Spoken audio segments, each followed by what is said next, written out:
Welcome to the Anti-Social Podcast. This is episode 195 with Andrew McKaySmith, the man behind the Scars and Guitars podcast. But before we kick into this week's episode, my name is Andy Dowling, and I host this little podcast of mine, and I also play bass in the Australian metal band Lord, and we have a brand new album out called Fallen Idols. It was a top 20 debut in the ARIA charts, number 2 debut in the independent Australian charts as well, and we are all guns a-blazing. You can check out our album by going to lord.net.au. You can check us out on Bandcamp, Spotify, Apple Music, Amazon, wherever, most places you can get good music. We do it all DIY, but you should be able to find us pretty easily, and great feedback so far. Thank you so much to everyone that pre-ordered the album, sold it out. The first pressing, it's long gone now, and the second pressing is selling wonderfully to date. So thank you so much for everyone that's been supporting the amazing reviews that have been going around the place, and feedback from everybody. Not a lot of criticism at all. It's been absolutely fantastic. So thank you. And I'm going to chat about this album and Lord a little bit more in this particular episode. So I'm going to stop crapping on. Now, in addition to playing in a metal band, I also host the Self-Starter podcast, which is all about small business, self-employment, and freelancing. So if any of that floats your boat, you can go to selfstarter.com.au. Season 2 is up now, and we are running that until the end of this year. Season 1's still available, so you can go and check all that out. But if you know somebody who is in the self-employment game, has their own business or a little side hustle, earns a little bit of money on the weekends, or somebody you know who is all talk and just needs to kick up the arse, go and direct them to selfstarter.com.au. Lots of great stories from people from different types of industries and backgrounds doing lots of different things, and lots of great insight, and also lots of reassurance, because the self-employment game is not an easy one to do. So go and check it all out, selfstarter.com.au. You can find it in your preferred podcast player, and hope you like it. It is the shout-out time. Every week, I thank some champion that supports the podcast. And it can be arranged in different ways. It could be a message of encouragement. It could be buying some merchandise. It could be a review of the podcast. It could be sharing it around, a bit of social media love, tagging your mates, all that kind of stuff. Small, big, it doesn't matter. It helps. It keeps me mentally stable. It keeps me fueled. It keeps me going. This podcast stuff can be really tough at times, especially when lots of other things are happening, especially in the last few weeks for me. Far out, like the album, the tour, normal everyday life. And by the time this episode comes out, I should be already back in Sydney, but at the time of recording this, I'm in the process of relocating back to Sydney from the South Coast. I'm back, baby. So there's been a lot going on, and really exciting times. Life is fantastic, but it is overwhelming in particular moments. So when I get these little extras from people, it's so cool. Even the smallest of gestures goes a long way, and just keeps me looking at it all, going, yes, I'm doing good stuff here, or I'm on the right track. Just keep going. You can do it. So thank you very much to everybody. This week's shout out, because I only think one person a week, I don't have a lot of time, is for Jim Holland from Manchester in the UK. Jim flicked me a beer shout via the PayPal button over at andysocial.net, a few dollars, and all it said, he's a man of few words, all it says was, cheers, Andy. And that's it. So, Jim, thank you very much. Cheers to yourself. Really appreciate the money. And yes, that money will go towards beer. So less of my personal money goes towards beer and goes towards the podcast. Do you like that way of indirectly supporting what I do? There you go. Love it. And when you hear this, Jim, please flick me a message. I'm going to send you out a few little goodies. I've got some stuff lying around the house at the moment, while I'm recording this, in the process of packing things up and moving back to Sydney, I'm decluttering stuff and separating things and finding lots of odds and ends. So I'm going to send you out some interesting stuff. So when you hear this, please shoot me your details, and I will flick you out something in the post, because we all like getting something in the mail. Now, also, if you go to andysocial.net/buy stuff, this is a page that I've set up which has links to all of the places, the things where I sell shit. Not literal shit, you know what I mean. So you can go to the Dominus Records online store there, the Lord online store, Andy Social, where you can get merchandise, etc. I've got an eBay store which has got a mixture of all sorts of odds and ends, bits and pieces that Jess and I own and want to get rid of. Decluttering, there's probably more stuff on there now since we've been going through this this period of time where we're moving back to Sydney, and also a Discogs page, which has got 17 to 1800 CDs, records, cassettes, DVDs, metal, rock, pop, blues, jazz, whatever else. There's heaps and heaps of stuff on there. So you can go over to andysocial.net/buy stuff and you can check out all that stuff. If you decide to buy anything from any of these platforms and you've heard me talking shit in these intros, please make a little note, a little message with your order just to say that you heard me talking shit during these episodes, and I'll include some extra little goodies in there. It's a great way of me knowing that people are listening to me crap on, and it appears people are, so thank you very much. And just a great way of just saying thank you. You guys are supporting me. When you buy stuff, the money just goes back into the things that matter the most to us, ourselves, like, our lives, making sure that things are paid for, but also all the projects that we've created, all the things that we set up. This podcast is one of them, all the new little projects and things that are in the works at the moment. It all helps. It goes back into these things where we're using our creativity and just trying to build things and put stuff out there for people to enjoy. So it's a great way of supporting us. So thank you very much. And speaking of thank yous, I'm just going to flick over my little piece of paper here because I've got a bunch of names. A few people to say an additional shout out to Yasna from Temuco in Chile, Jan from Toronto in Canada, Michael from Baito in Poland, Mario from Monza in Italy, and Hector from Hermosillo in Mexico. Jeez, that's an eclectic group of countries there and places. Far out. Guys, thank you so much for supporting me. It means a hell of a lot. And as always, folks, and as I said before, go to andysocial.net/buy stuff, and any support you guys throw our way is just absolutely incredible. So thank you very, very much. Alrighty, this week's episode is with Andrew McKaySmith, the man behind the Scars and Guitars podcast. If you're not familiar with it and you love a bit of metal and rock, then you need to go and check out his podcast. He interviews and chats with the cream of the crop in the metal and rock world. Every time there's an album being released or a tour that's upcoming, especially in Australia, Andrew is there asking the hard questions, getting in deep and personal with these amazing people that many of us have idolized for quite a few years. And for whatever reason, Andrew decided to get me on his podcast. So this is a bit of a different episode for me because normally the podcast is me interviewing somebody else and having a chat and learning more about them. And we did a bit of that, but most of this chat is Andrew talking to me. I decided to repurpose his episode and put it on mine as well, so you can get to hear a little bit of insight from my end about the new album, Fallen Idols, Lord, and a number of questions around that Andrew fielded my way. And I also asked him a bunch of questions about the inspiration behind the podcast, how he does it, so some of the approaches that he has to take, and he shared a couple of really cool stories about people that he's spoken to over the years as well. So this is a bit of a long one. Most of it is me crapping on. Actually, I always crap on, so there's no difference here, folks. If you want to go and check out Scars and Guitars, sorry, I'm trying to spit it all out. You can go to scarsandguitars.net. You can find it in all of the usual podcast haunts. I think Andrew also hosts his podcast on Whooshka, same as me as well. So there you go, fellow Whooshka friend there. But you can go and check everything out in the show notes over at andysocial.net. I'll have links to the original episode on Scars and Guitars, some of his other great episodes. So I'll go through and find some really cool people that you guys might get a kick out of, and you can hopefully enjoy it. So enough crapping on for me. Please enjoy this great chat both ways with Andrew McKaySmith. Mate, plugging away, just the usual grind with the kids and swimming and getting them home from school and all the rest of it. But I can't complain, mate, too much. It's just life. Well, I don't have... We sign up.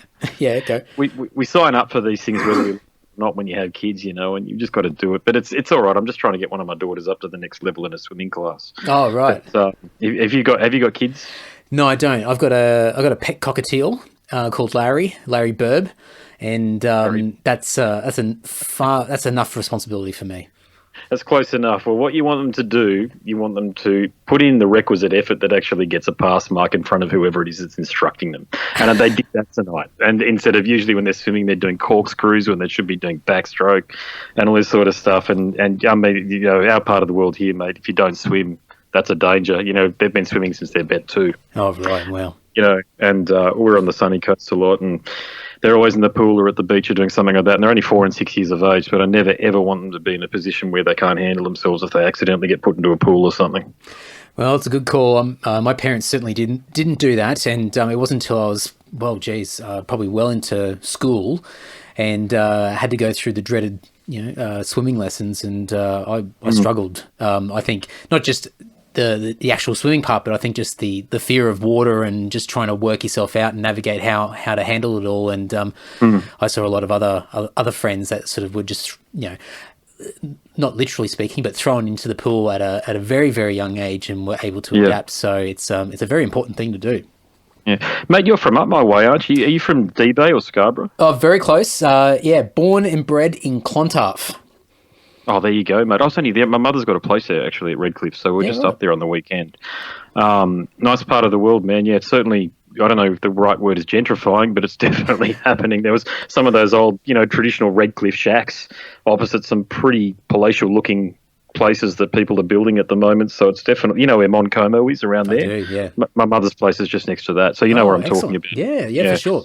It's it was, I mean, my mum grew up in Roma and moved to Redcliffe with her family, I think when she was in her mid-teens. But they used to always go there for holidays, and sort of in the 50s, 60s, 70s, it was the holiday destination. Everyone travelled from regional Queensland to Redcliffe and would have their little holiday places and rent a place out in caravan parks, etc. And it was this destination. And then I think sort of 80s into 90s, it just went in the opposite direction, and it was coined the term Dead Cliff for years there. It was just nothing going on. It was like a retirement village, and it's pretty much, I mean, I moved to Sydney beginning of 2006, and it was only around that time and since then that they've just pumped money into the place.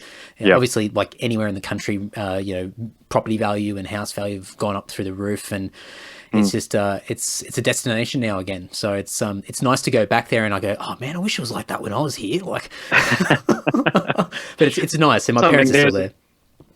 Yeah, is that cool? Yeah, well, I was just looking. There's a place on the same street my mother's place is on. Mate, it would probably go for about $4 million if it was in Sydney, but it's going for $400,000 up here, right? And I'm thinking, my God, do I have to spare $400,000 to buy this? I mean, it's one of those really run-down Queenslanders, so you couldn't live in it. It's land value alone. Absolutely. But you're starting to think, my God, I mean, you're literally across the street from the water. It's not, it's not the beach on the Redcliffe Peninsula there, but it's sort of like the bay bit there, Moreton Bay. But still, you're right near the water, and you can walk along that in the morning. I mean, God, you could stay in it and do it up if you had the means and if you were willing, and if that's what you had, you had sort of 18 months spare in your life to do. God, it wouldn't be a bad effort. But it's you just sit on it. There's still some opportunity. Yeah, there's still some opportunity there from that perspective, I think, and it's a really nice part of the world. It's, but I mean, you're not being from Sydney, you know what I'm talking about. Everybody from Sydney thinks there's only 3 places up here, that being Noosa, Brisbane City, and Byron, and that's it. You talk to people from Sydney, and they're like, "Oh, I'm going up to the Sunshine Coast," but really, what they mean is Noosa. Yeah. Absolutely.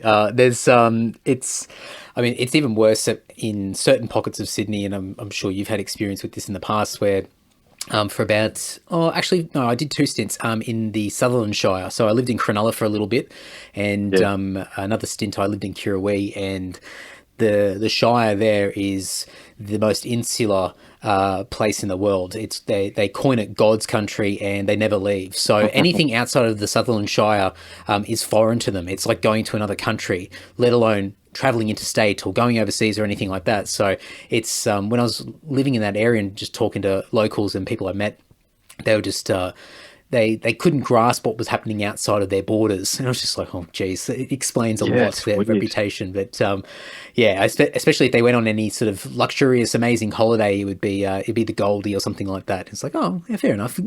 Parts of the Gold Coast aren't too bad. Other parts still clear. Yeah, well, I'm from the Gold Coast actually, so it's northern Gold Coast here. Yeah, we get a bad rap here, but I think it's just because it's the so-called glitter strip. I'm sure if you follow rugby league, you've probably been following all the issues that we've been having with the Titans lately. Honestly, it breaks my heart, to be honest with you, because the team was never set up appropriately to bloody begin with. A Queensland team should never wear sky blue. I'll tell you that now. Never.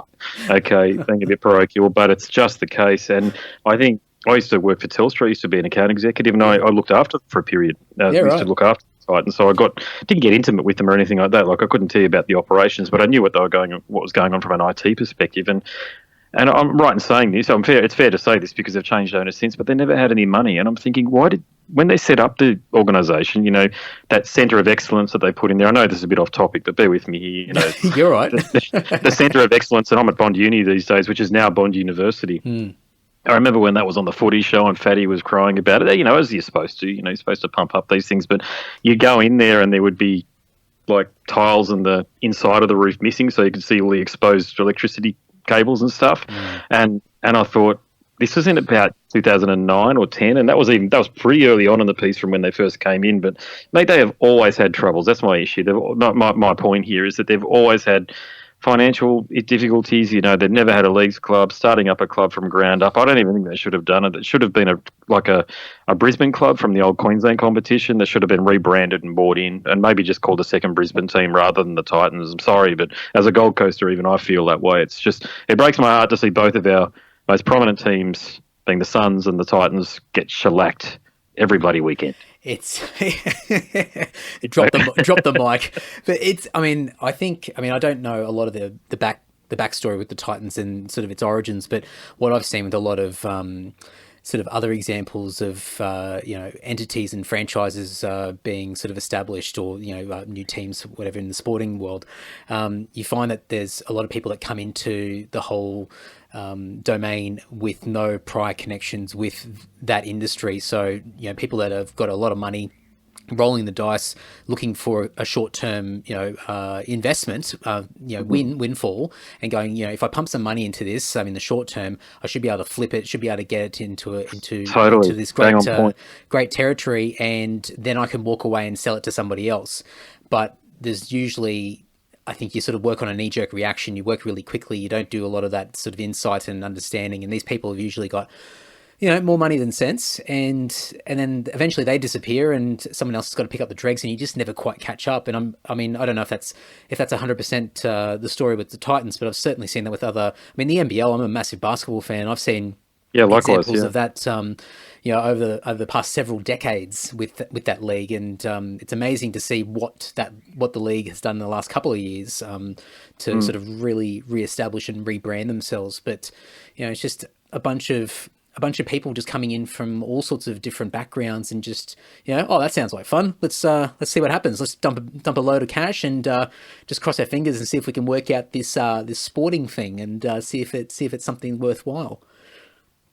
Yeah, you make some really good points there about the NBL, because I too followed. I used to play basketball, and we had the Rollers here, which then were left, and then they became the Drag. No, I don't even know what they were called when they came back in when Shane Heal was in the team. I can't remember. Sorry, it's gone back a bit. Yeah, and then Singapore Slingers, and you had a few others. God, there's always these mini Victorian teams and the like. But look, I'm a Cairns fan. I go for Cairns, the council has a lot to do with their success in terms of their financial, because they're backed by the council up there, Cairns Regional Council. And mate, those nights when they play, I used to work up in Cairns, and that's when I got into them again.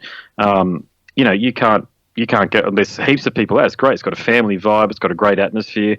I try to go to the games down here whenever they play against the Bullets in the convention centre there. But it's doesn't quite have the same atmosphere as what it did in the 90s, And I know you've interviewed Leroy Loggins, the legend, for the Bullets. Yeah. Going to the entertainment centre, and when the Sydney Kings they're sort of coming back up again, aren't they, really, the Kings? But you need a strong Sydney, and you need the Melbourne Tigers back in. That's what else you need, not this Melbourne United business. Look, it's going through a bunch of transitional phases, the NBL, and it's certainly, it's exciting because you've got some guys in there that seem to be looking at a long-term strategy rather than sort of quick wins, and I think they're really trying to win over the illustrious NBA, and a lot of young guys are actually carving out the beginnings of their careers in the NBL now. It's almost like instead of going to college in the US, you come to the NBL and cut your teeth, and that's fantastic. But I certainly still get that vibe. I haven't been to a Bullets game since they've reestablish themselves. But I mean, it's like anything, you know, years down the track, you sort of look back, everything looks nice and shiny and glittery, and that nostalgic vibe sort of kicks back in. But the energy that you would get walking up to the front steps of Boondall Entertainment Centre, and you know, people everywhere, and they had the little stalls out the front downstairs, and you walk up into the foyer, and then you know, obviously walk into the main arena and everything. It was just a fantastic atmosphere, and I think that's, I mean, I haven't been to a Taipans game, but I assume that's probably got a little bit of that that sort of similar energy, because it was a real family event. I mean, we used to, part of my sort of background, I lived in Rockhampton for a few years, so I was up in central Queensland, and so we used to do holidays back down to Brizzy and to Redcliffe, and visit the grandparents or whatnot, and you know, it would be a Bullets game while we're down there, you know, make the most of it. And make the most of it. It was just it was some great memories. But I think what you'll find, and look, I mean, I'm just you know, there's no expert opinion here, but I think what we'll find is, over the years to come, as the NBL continues to sort of make progress and really solidify itself, is you'll probably see a lot of these older teams reestablish themselves and come back out of the woodwork. So I think Tassie eventually get their team back. I think Canberra, the Cannons will probably, and I'm gunning for them to come back. They need the Cannons there, and I think some of those teams will come back partly for nostalgic reasons, but I think also those local markets will start to see that there's actually monetary value in doing it. And as Cairns have done really smartly, as you said, like they've linked themselves in with the council, and they've obviously lobbied quite hard to, you know, show the council that there's real value in working together. That must bring, you know, the local area a hell of a lot of money and notoriety. So, you know, they've just got to use that formula and apply it to other parts of the country. But yeah, oh man, I could, like, if you get me talking about basketball, man, we'll be here all night, and I'm more than prepared to do so. So I'll let you run the show, but I'll try to rein myself in. That's good, mate. Well, you're a podcaster as well, so you know how these things go. But look, let's talk about this album, okay? Because you know, I'm about to bestow a heap of compliments on you. You've seen my tweets and about it all, and look, I actually think that Fallen Idols, and I don't say these things unless I mean it, but I do believe it's a contender for album of the year. Thank you. And you know, from my perspective, it's a great album with a perfect cadence for swimming to. You know that. I've posted that, and I don't think people believe me until I had to put that video up, because to show people how I listen to music. But yeah, it's there. So I listen to it when I'm swimming at Bond and also at Helensvale Swimming Pool. Yeah, the thing that I like about it, let me get to the detail. It's got an urgency the late 80s Metallica would have killed for. Now, I don't deny that And Justice for All, if they got the production right, would be, well, probably their best album, to be honest with you. You know, and turned up Jason's wicked bass playing, but they didn't do that. So, and I think that elements of them getting it right in that album are here, in this album here, Fallen Idols. And there's a few choice covers that I think you've chosen for good measure, you know, and we'll talk about that a bit later. But, you know, all finished albums, you know, they make the creators feel a sense of pride. I get that. I've been part of albums and EPs, but I think this is the album that you guys have been threatening to make ever since the Dungeon era, whenever that was, so 25 years ago or so. So what are your thoughts after I bestow that compliment and issue those? Well, thank you very much. I think over the past several weeks, I mean, the album came out last week officially, but well, there's a long story. I won't get into it just now, but we were planning to release the album a lot earlier, and things didn't go to plan, as a lot of album releases tend to go. And we found ourselves with a tour that was happening before the release date of the album. So we decided that we would try and make the most of the situation, and we'd actually we already had the album pressed locally in Australia, so we thought we'll make the CD available at shows, and people can pick up their copy and listen to it early. And we just thought, we'll roll the dice with torrents and all sorts of stuff, and we'll just trust our fans and hope they do the right thing. And over the past several weeks, I don't think, and look, I try to be really modest. I think it's sort of in me. I don't brag too much, but I've never received so many compliments, and us collectively as a band never received so many compliments about anything we've released like we have for this album. It's unexpected in a way, because I think the album itself has been in the works for several years. It's been 6 years since the last studio album, but we've done a lot in between. But the concept of kind of what we wanted to do and the direction we wanted to go has been there for a few years, and a lot of different things have happened along the way that have stretched that out, not to our liking. And I think it got to a point where we were almost at the end of it with a sense of exhaustion, and we just wanted to be over and done with. And I think towards the end of this sort of period and going into the tour and coming up towards the release date, I said to the guys, and they didn't really agree with me, and I just said, look, I think my opinion here, my sole opinion, is that I think in time, and it might not be instantly, but I think this will be the album that defines us as a band. And Set in Stone, I think up until that point, has been that album that people constantly refer to and associate with us, and for good reason. I mean, we did a lot of video clips. We put ourselves out there quite a bit with that album, and there's a lot of songs that still stand the test of time, 10 odd years later. But listening to this album, and I had a bit of time to sort of sit and listen to it sort of a little bit detached from it all, and I thought, you know what, I think potentially there's some ingredients here that could make it work and could really sort of stick out against the rest of the back catalogue and the legacy that, even as you said before, the Dungeon era as well. I mean, we've still got a lot of legacy there that we don't shy away from. So it's been incredible to see the reaction. I've sort of, part of me's gone, yep, okay, I think where my gauge was going, I think we could be on the right track, but I never expected the reaction that we've received so far. So it's been good. It's been fantastic. Yeah, great. And more detail for you is, for example, I'm a riff man, as all us metal fans generally are, but, mate, that pentatonic riff, and bear with me here, at 3 minutes 40 you've United, the title cut, I think you know the one that I'm talking about. Mate, that is enough to make Dave Mustaine blush. He wishes he wrote that, okay? Mate, I need all these quotes to put online. I'm going to refer to all of them. Thank you, Andrew. Well, that's all good, brother. It's all meaningful, but look, the point is there is a trove of other killer riffs. That's just the one that really stands out for me, because I've been listening to it when I'm swimming, so I don't get all the detail, but I get some of it, and I know when that song comes on, I'm ready when that comes on. It just gives you that adrenaline surge you need to get to that end of the 50 really quick. But the point is, as I'm saying, there is a trove of killer riffs. They're original, they're heavy, and they're meaningful. Okay, really important point there. They're meaningful.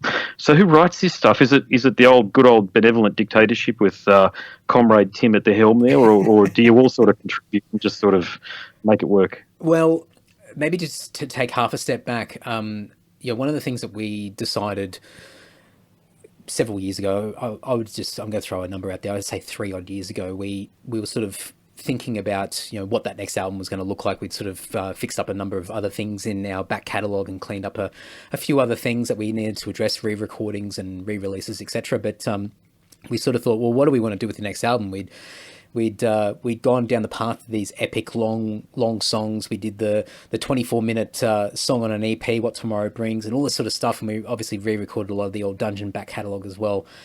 And we sort of all agreed that, we need a real sort of focused, to the point, in-your-face metal album. It's like, in a way, no frills, in the sense that it doesn't it's not something that you have to put a lot of energy into building a tolerance for it and then eventually liking the album. It was something that we wanted not to make it too cheap either, but we wanted people to listen to it and hopefully very quickly identify with it. And so we needed all the elements that made us who we are up until that point, all the choruses, the solos, those riffs, and really sort of celebrating where we've come from. And the other focus around that was Tim had a vision where, going back to his sort of adolescence, growing up in Broken Hill, where they would go to these house parties and drink ridiculous amounts of alcohol, and they would have a boombox there with mixtapes, and they would just have a random selection of songs that they'd all dubbed on cassettes, and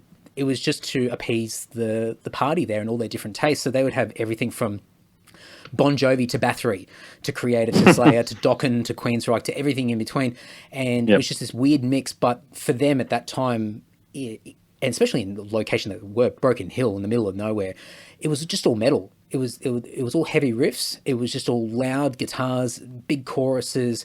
There was a bit of aggression and urgency to the music, and it was just something that was exciting and a little bit dangerous. And they weren't worried about the subgenres or the elitism that was associated with a lot of that stuff. And it was just this really amazing time. And when he shared that with us, we started thinking about our own experiences getting into music for the first time, and especially, for me, seeing Fear of the Dark, Iron Maiden live at Donington on Rage when I was a kid, and just like trying to wrap my head around and go, what am I watching here? I remember that. I don't get it. I don't get it. And, I wasn't allowed to watch it late at night, so I recorded it, and I was sitting there in front of the VCR rewinding it on a Sunday morning, like trying to digest and dissect what was going on. But also time-honored tradition. Yeah, absolutely. And, and like the year and a half of Metallica videos and all that sort of stuff. And I just remember just that energy, that electricity. And so we all shared these stories, and we thought, let's do our version of a mixtape. This is the ultimate mixtape. It's not going to sound dated. We're going to use modern production. We're going to make it sound fresh, so when people listen to it, they don't go, "Oh, this sounds like it should have been 20 years ago," or something like that. It sounds like it can sit there with whatever's coming out now, but it's got all those elements that make people feel they just get that same energy that they would have got when they first got into metal. And I don't know if that completely hits the point with everybody that listens to it, but the feedback that we've got so far has been really good. So, taking that half a step or probably 20 steps forward again. The songwriting for the album, look, I definitely won't hesitate. Tim has always been the primary songwriter in the band. He's led the band since he came up with Dungeon back in 1989, and he's sort of just been the driving force. And I always call him our secret weapon, but I mean, he's not much of a secret really. I mean, he's the front guy in the band, but he sort of had a lot of ideas in his head. And Mark, over the years of him being in the band, has stepped up quite a bit as a songwriter. And the two of them, for the most part, have written the majority of this album. They got together. They both had individual songs that they'd carved out, and they also just basically threw riffs at each other until songs were forged out of that. And I've got a little bit of a contribution in the album somewhere. I can't remember, Kill or Be Killed somewhere, which I think was a riff that I wrote when I was 16 years old that sat on an old tape. And Tim had it sitting in a folder, and he goes, "I think we can use this now." And I'm like, "Oh, cool, sounds good." But I think we've always taken the approach with songwriting that whatever. It's the best tool for the job needed. So if somebody's feeling it and they've got the momentum and they've got that energy, then we let them go. And just as long as it fits into that framework and that formula of what Lord is, and I wouldn't be able to articulate what that is, but I think when you listen to our music, you'll get an understanding of what Lord sounds like. As long as it fits into that, then we don't care who writes and we don't care who contributes, as long as it gets to that final end goal. So the right tool for the right job, and those guys just stepped up. And from my end, I took a bit of a step back and I went, "Guys, go for it." This is amazing. So sweet, yeah. And I think that's helped me as well, going back to what I said before about making that statement about the album being a bit of a defining, it could be potentially a defining part of our band as looking back in time to come, because I've taken a bit of a detached approach where I look at the album and I listen to it from a bit of a fan perspective. I mean, I grew up listening to Dungeon. I went to Dungeon gigs when I was turning 18.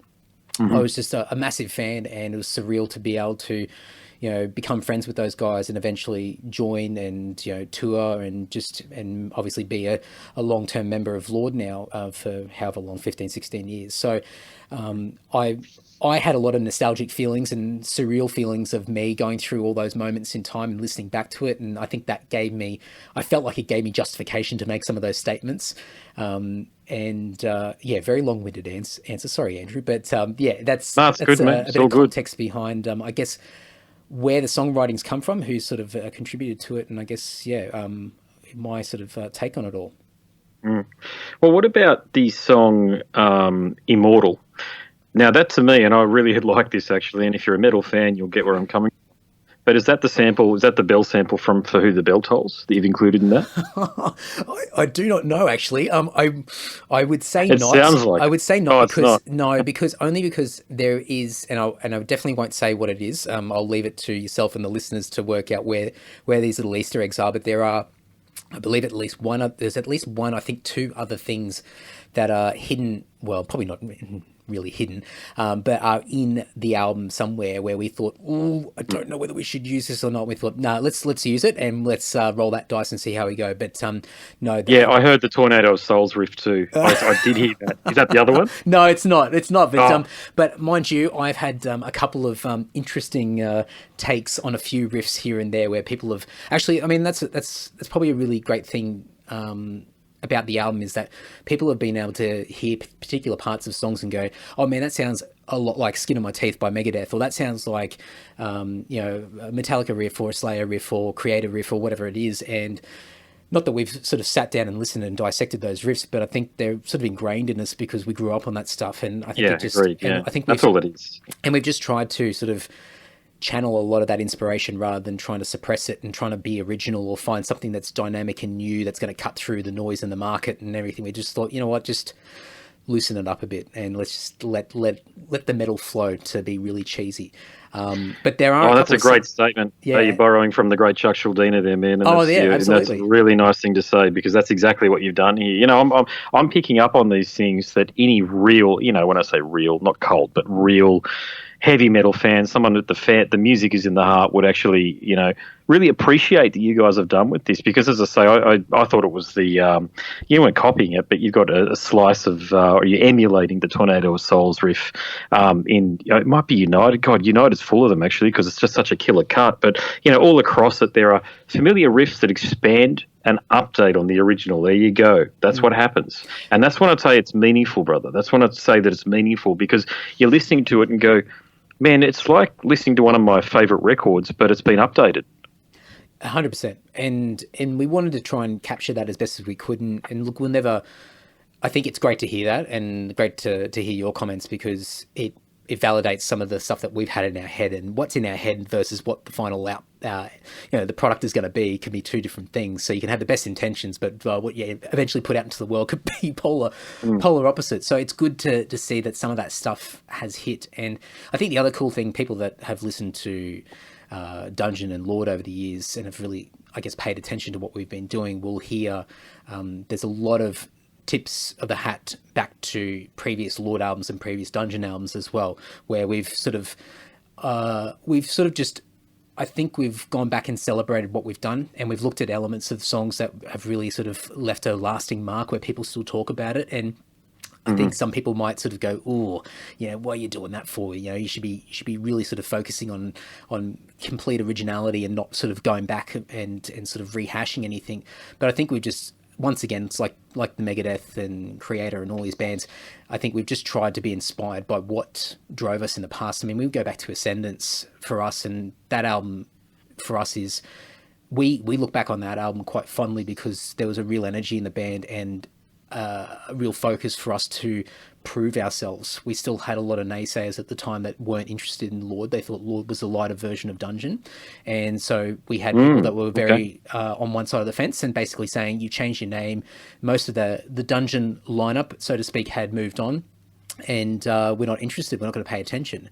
And so we really made a focus to make an album that was going to address that as best as we could, you know, and just do it our own way, of course. But there was a lot of fun around that album, a lot of excitement and a lot of energy. And so we went back to albums like that and just listened and went, oh, I remember like all of us getting together and, you know, doing gang vocals in the studio in Wollongong and getting all this stuff together, and just what else was happening in our lives. You know, I'd only just recently sort of established myself in Sydney, so there's a lot going on in my life, and all the other guys all had their own sort of milestone moments around that time as well. So there's a lot of great nostalgic feeling, and so we wanted to capture that. So you hear in the album throwbacks to Dungeon, to earlier Lord albums and things like that, where we've gone back and thought, let's see if we can get a little bit of that essence and sprinkle it back over the new album. And I think we feel that when we listen to it now. Actually, you mentioned Dungeon there, because I do actually own Resurrection. Nice. Yeah. That was when I remember getting that when it came out. I ordered it. I had the mail order catalogue. I don't know whether you remember this, but Warhead Records in Parramatta, I think it was. They used to have a shop called the Hammer House, I think.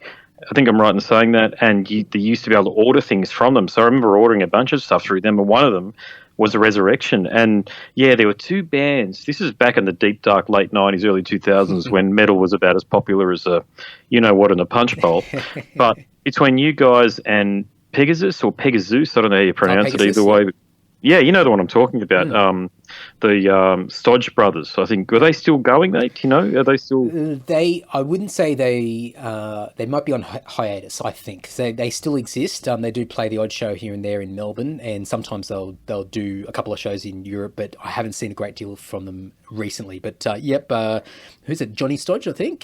He's Stodge, yes, Stodge, so he's still there in the helm, and I think they've had a bit of a few different changes in lineup, but they still exist. Yeah, I remember that our Resurrection, and there was one that was released about the same time from those guys, and I remember cranking that stuff. But that was the only music back then that you could really hear, and I've spoken to the name is going to escape me here, and it's going to be shocking. The singer from Ed Guy, Tobias. It is. I had to buy salmon on my tip of my tongue, but I didn't think it was him. But anyway, so I remembered when they toured. I don't know whether you remember this, but they toured, and I remember sort of after that was 2002 or 2003. The floodgates opened for no bullshit heavy metal. You know what I'm saying? Not death metal, not black metal, not any of the cold stuff. Just heavy metal that you could have a beer to and not worry about what you were dressed up in to go to a gig to. That's when I started to notice a bit of the change. So I think Dungeon. Well, Lord, the same band effectively. Am I right in saying that it's a continuation of the same thing, or does Tim view it as two separate entities? No, I think, and this has always been a difficult thing, and I think we'll always be explaining this until the day that we all die. But it's a continuation of the band. I think the argument or debate that we put out there is that if nothing changed, if the name remained Dungeon and just continued on, then Dungeon would be releasing Fallen Idols today, in theory. So the lineup changes would have happened anyway, the progression, the direction of the music, etc. And that's a hard thing to explain to people when, and I think about my favorite bands that have changed over the years. It's a very difficult thing to educate people on, but that's where we view it, and why we make a big effort to sort of acknowledge the Dungeon era and play a lot of the Dungeon songs and not shy away from a lot of that stuff, because it's basically the first part of Lord's existence. Yeah, and not to speak for you here, but there could have been issues with some of the earlier band members too over who actually called the band Dungeon too. I've had that situation in bands, and you just sort of, I've not been in any bands of any serious prominence or anything like that, like what Lord is or Dungeon is, but sometimes that happens, and even bands where there isn't any serious attention or prominence, you just ditch the name because you don't want to have any issues later on in case you do blow up, and yeah, definitely. And I think, I'm sure Tim would probably cringe because I should know this, but I can't remember who.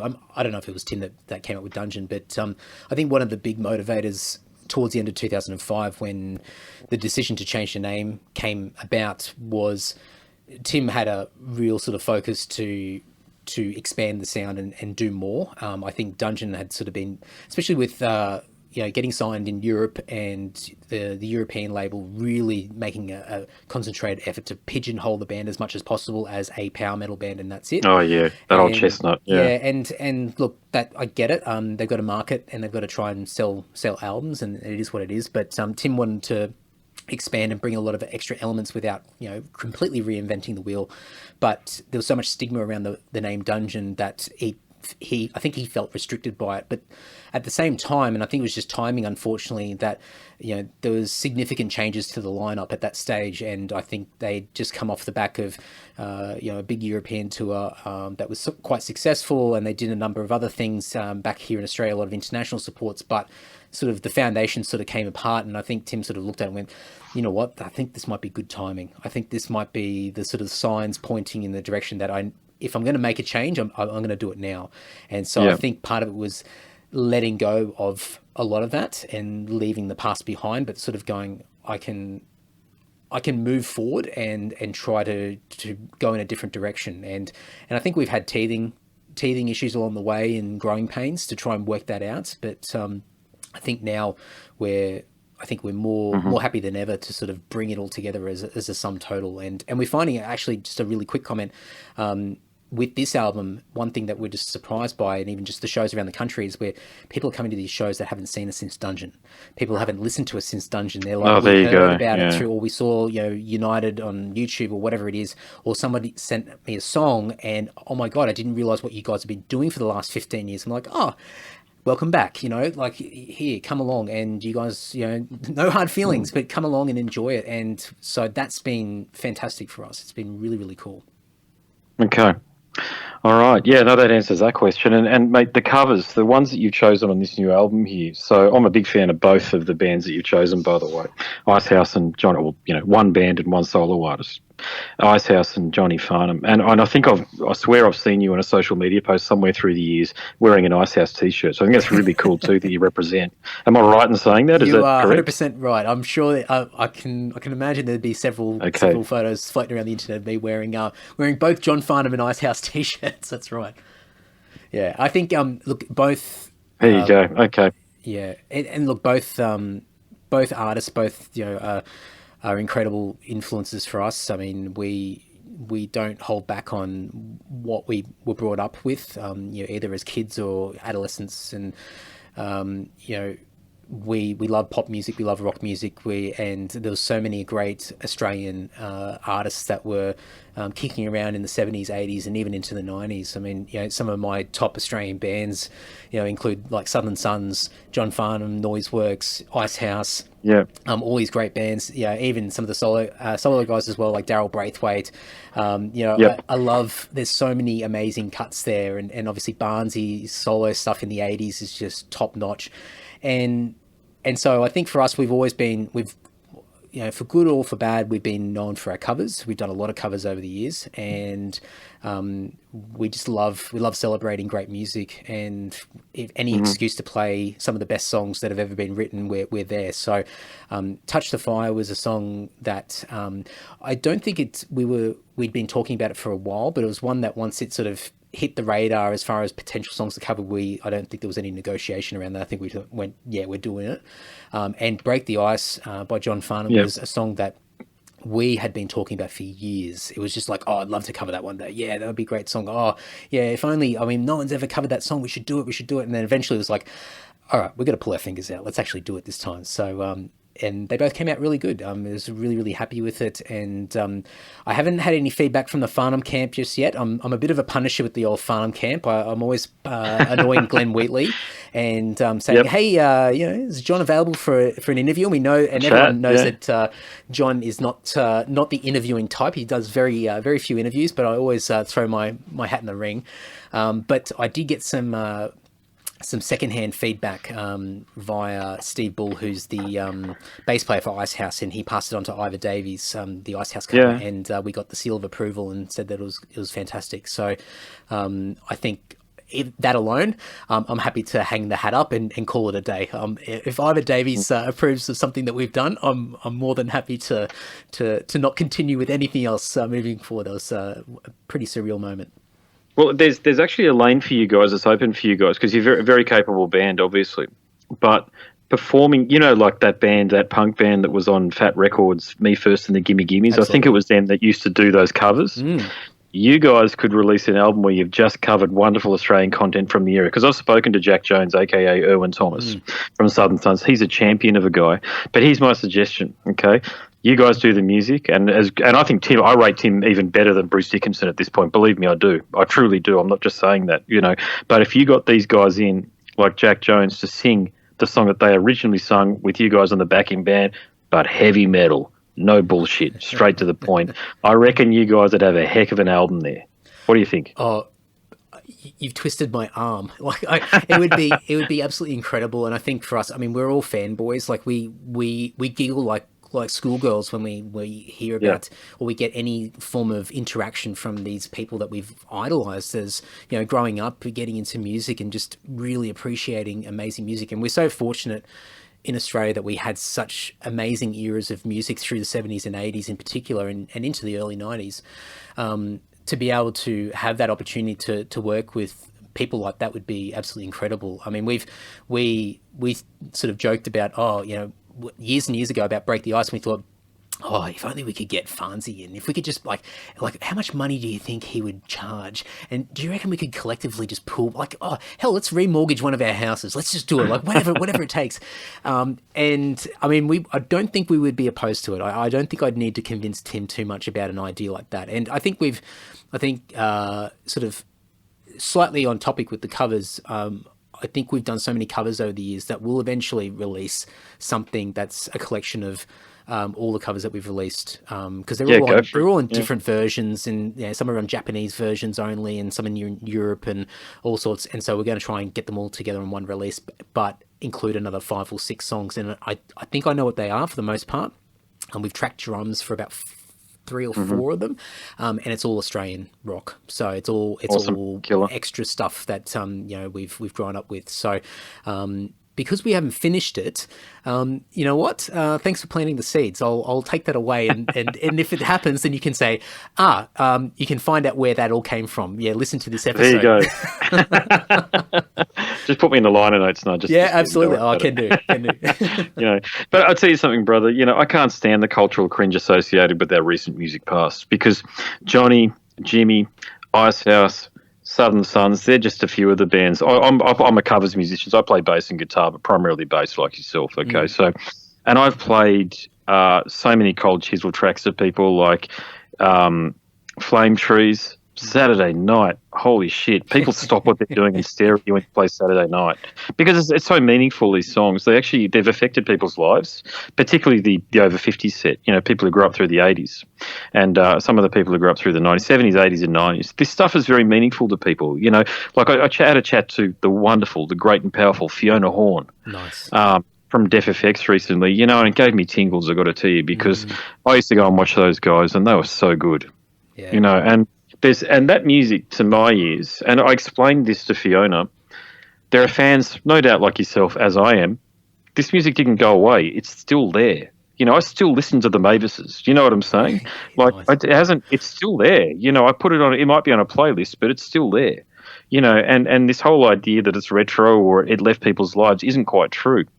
So I think there's a wonderful opportunity there to connect with people who maybe, they're music fans, but maybe they've got busy lives or what have you, and you're connecting with them by bringing your music through the music that they know.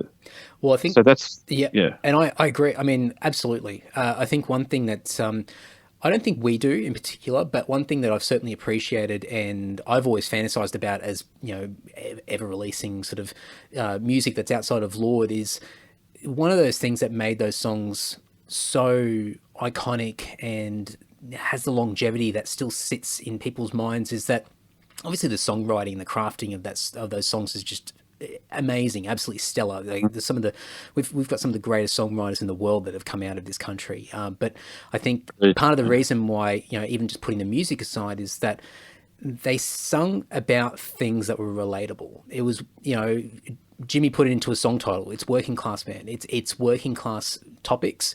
There, when you listen to it, a lot of the stuff is very literal, without it being too cheesy or cheap or anything like that. But when you listen to it, people attach themselves to it, and then they start to relate to their own lives and what's going on in their lives. Adversity and troubled times, lost love or whatever it is, or succeeding, or fighting, being the underdog, which is a great Australian sort of thing that we've embraced over the years. And I think when people listen to these songs, I mean, it throws them back into a time where they were first relating to these things. So it's a nostalgic trip for the song itself, but then everything else that was attached to it at that time in their life. And so I listen to these songs even now, like I do not let up on this old, and even using the word old sounds like I'm completely dating it, but I listen to this music and I listen to it and I go, this is amazing, because a lot of this stuff is so simplistic. They're very straightforward, and some of the stuff is very clever, the way that they've written it, but I listen to it and go, oh man, like I know, I understand the formula, what they're doing and why it connects so well, and why, I mean, there are amazing bands that are doing this stuff now, but maybe only time will tell whether it sort of stands the test of time. But the songwriting is it's just absolutely amazing, and it just connects with people in such an amazing way. And I live across the road, and it's not the best thing in the world, but I live across the road from an RSL, and I listen to those cover bands, and I'm in those cover bands, so there you go. And look, the cover bands sound great, but sometimes the audiences are a little bit feral, but but you hear that it's the same. It's those songs, and you can hear the crowd getting into those particular songs when they pop up into the set list, and it's incredible to hear, and you just go, they've still got it. Like, those songs are still there, and it's just what a trip to be able to be one of those people that was there at the time to write that song and just not really know what's going to happen, where it's going to go, and what's going to happen to them, and 30, 40 years later to be able to sit there and just have it as a mainstay on radio, or cover bands, tribute bands, just consistently playing these songs to people and enjoying it. So I'm really passionate about that music, and we've never shied away from it. We've always celebrated and been very public about our love of just music in general. Great song's a great song. It doesn't matter whether it's metal or not. Metal's our forte, but we're not afraid to embrace any form of music. We're big pop fans. We love rock. We love commercial radio.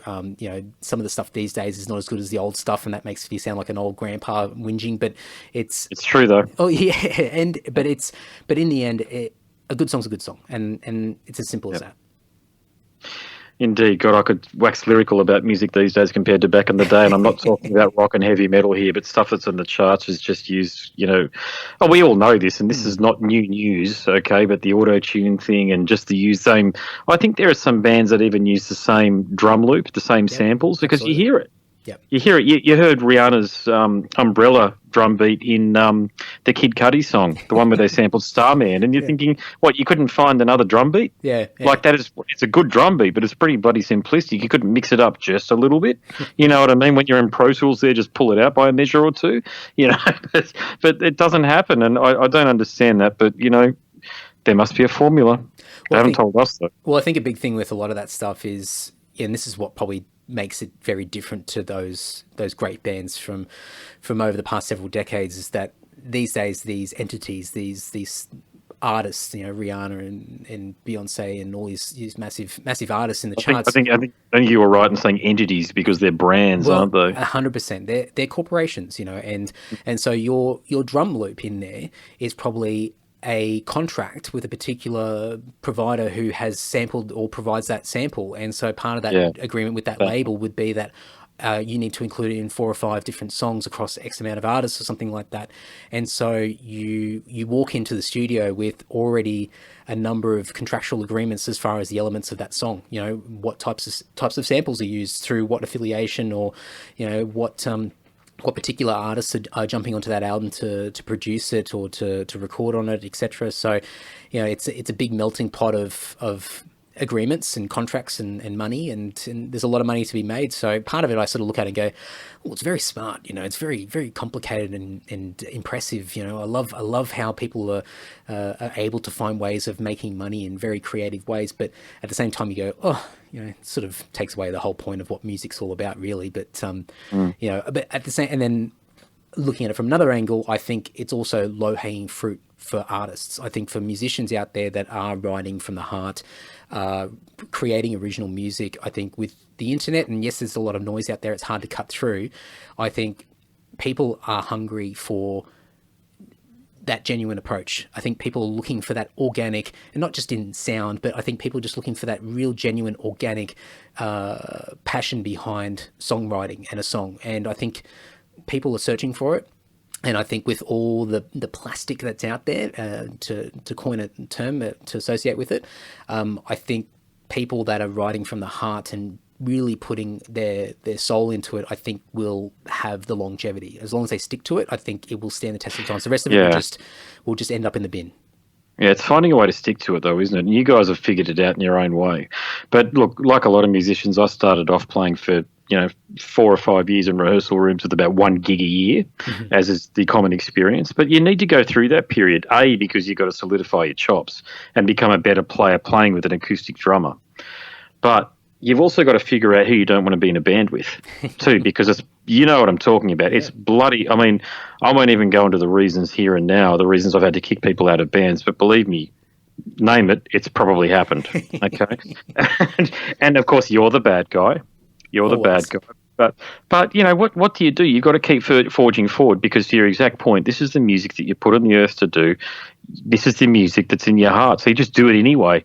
And I think that's the theory these days, that if you just do it anyway, because you're going to do it, and you got your day job and your marriage or whatever is going on with your personal life, and like me, I've got kids and a dog and a cat and a house and all the rest of it, but you've still got to do this. You can't not do this. So you still open yourself up to success if you keep going and if it's in your heart, isn't it? And that's what I think you guys have done really well. And the fact that Tim's been at it since 1989 in Broken Hill, which, God, I've played in enough country towns to know they're not easy places to play. No, I think Blues Brothers with the chicken wire. Yeah. I've played heaps of gigs in Chinchilla, Bundy. You know where I'm headed? Yeah, it's not easy. I've had people scream at me, stop playing slap bass, because that's, not what they want to hear. They want to hear Copy Road or what have you. And you've just got to adjust. So you've got to pivot, what I call pivot. I call it pivoting.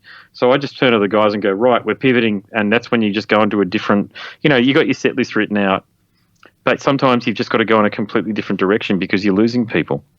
And that's the thing. As long as you're doing what you want to do, and in my case, and I'm sure it is for you, mate, I've got to be honest, man. I've never played heavy metal before as a musician. I've only ever played indie and covers. That's all I've ever done.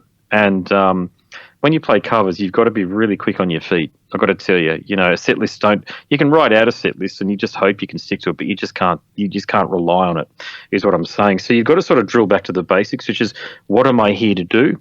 Is it to play this type of music? No, it's to play. It's to entertain. And for me as a musician at this point in time, long way to make the point, but for me as a musician at this point in time, I just want to see people dancing and having fun and drinking beer and getting away from the stresses of their day-to-day. And that's wrapped up in me just wanting to perform for them.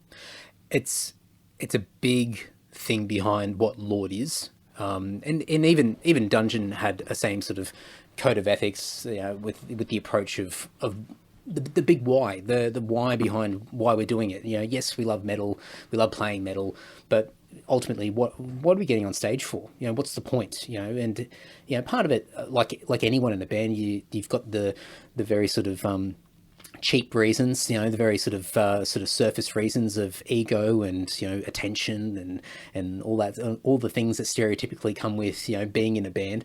But I think there's a real connection that you have with people when you're on stage playing, and we've always told ourselves repeatedly over the years, especially when we lose track and get a little bit burnt out along the way. It's just that we always take the music seriously. Like we'll never half-ass what we do musically. We'll always put 110% into whatever we do.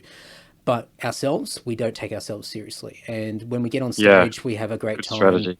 We take the piss out of each other.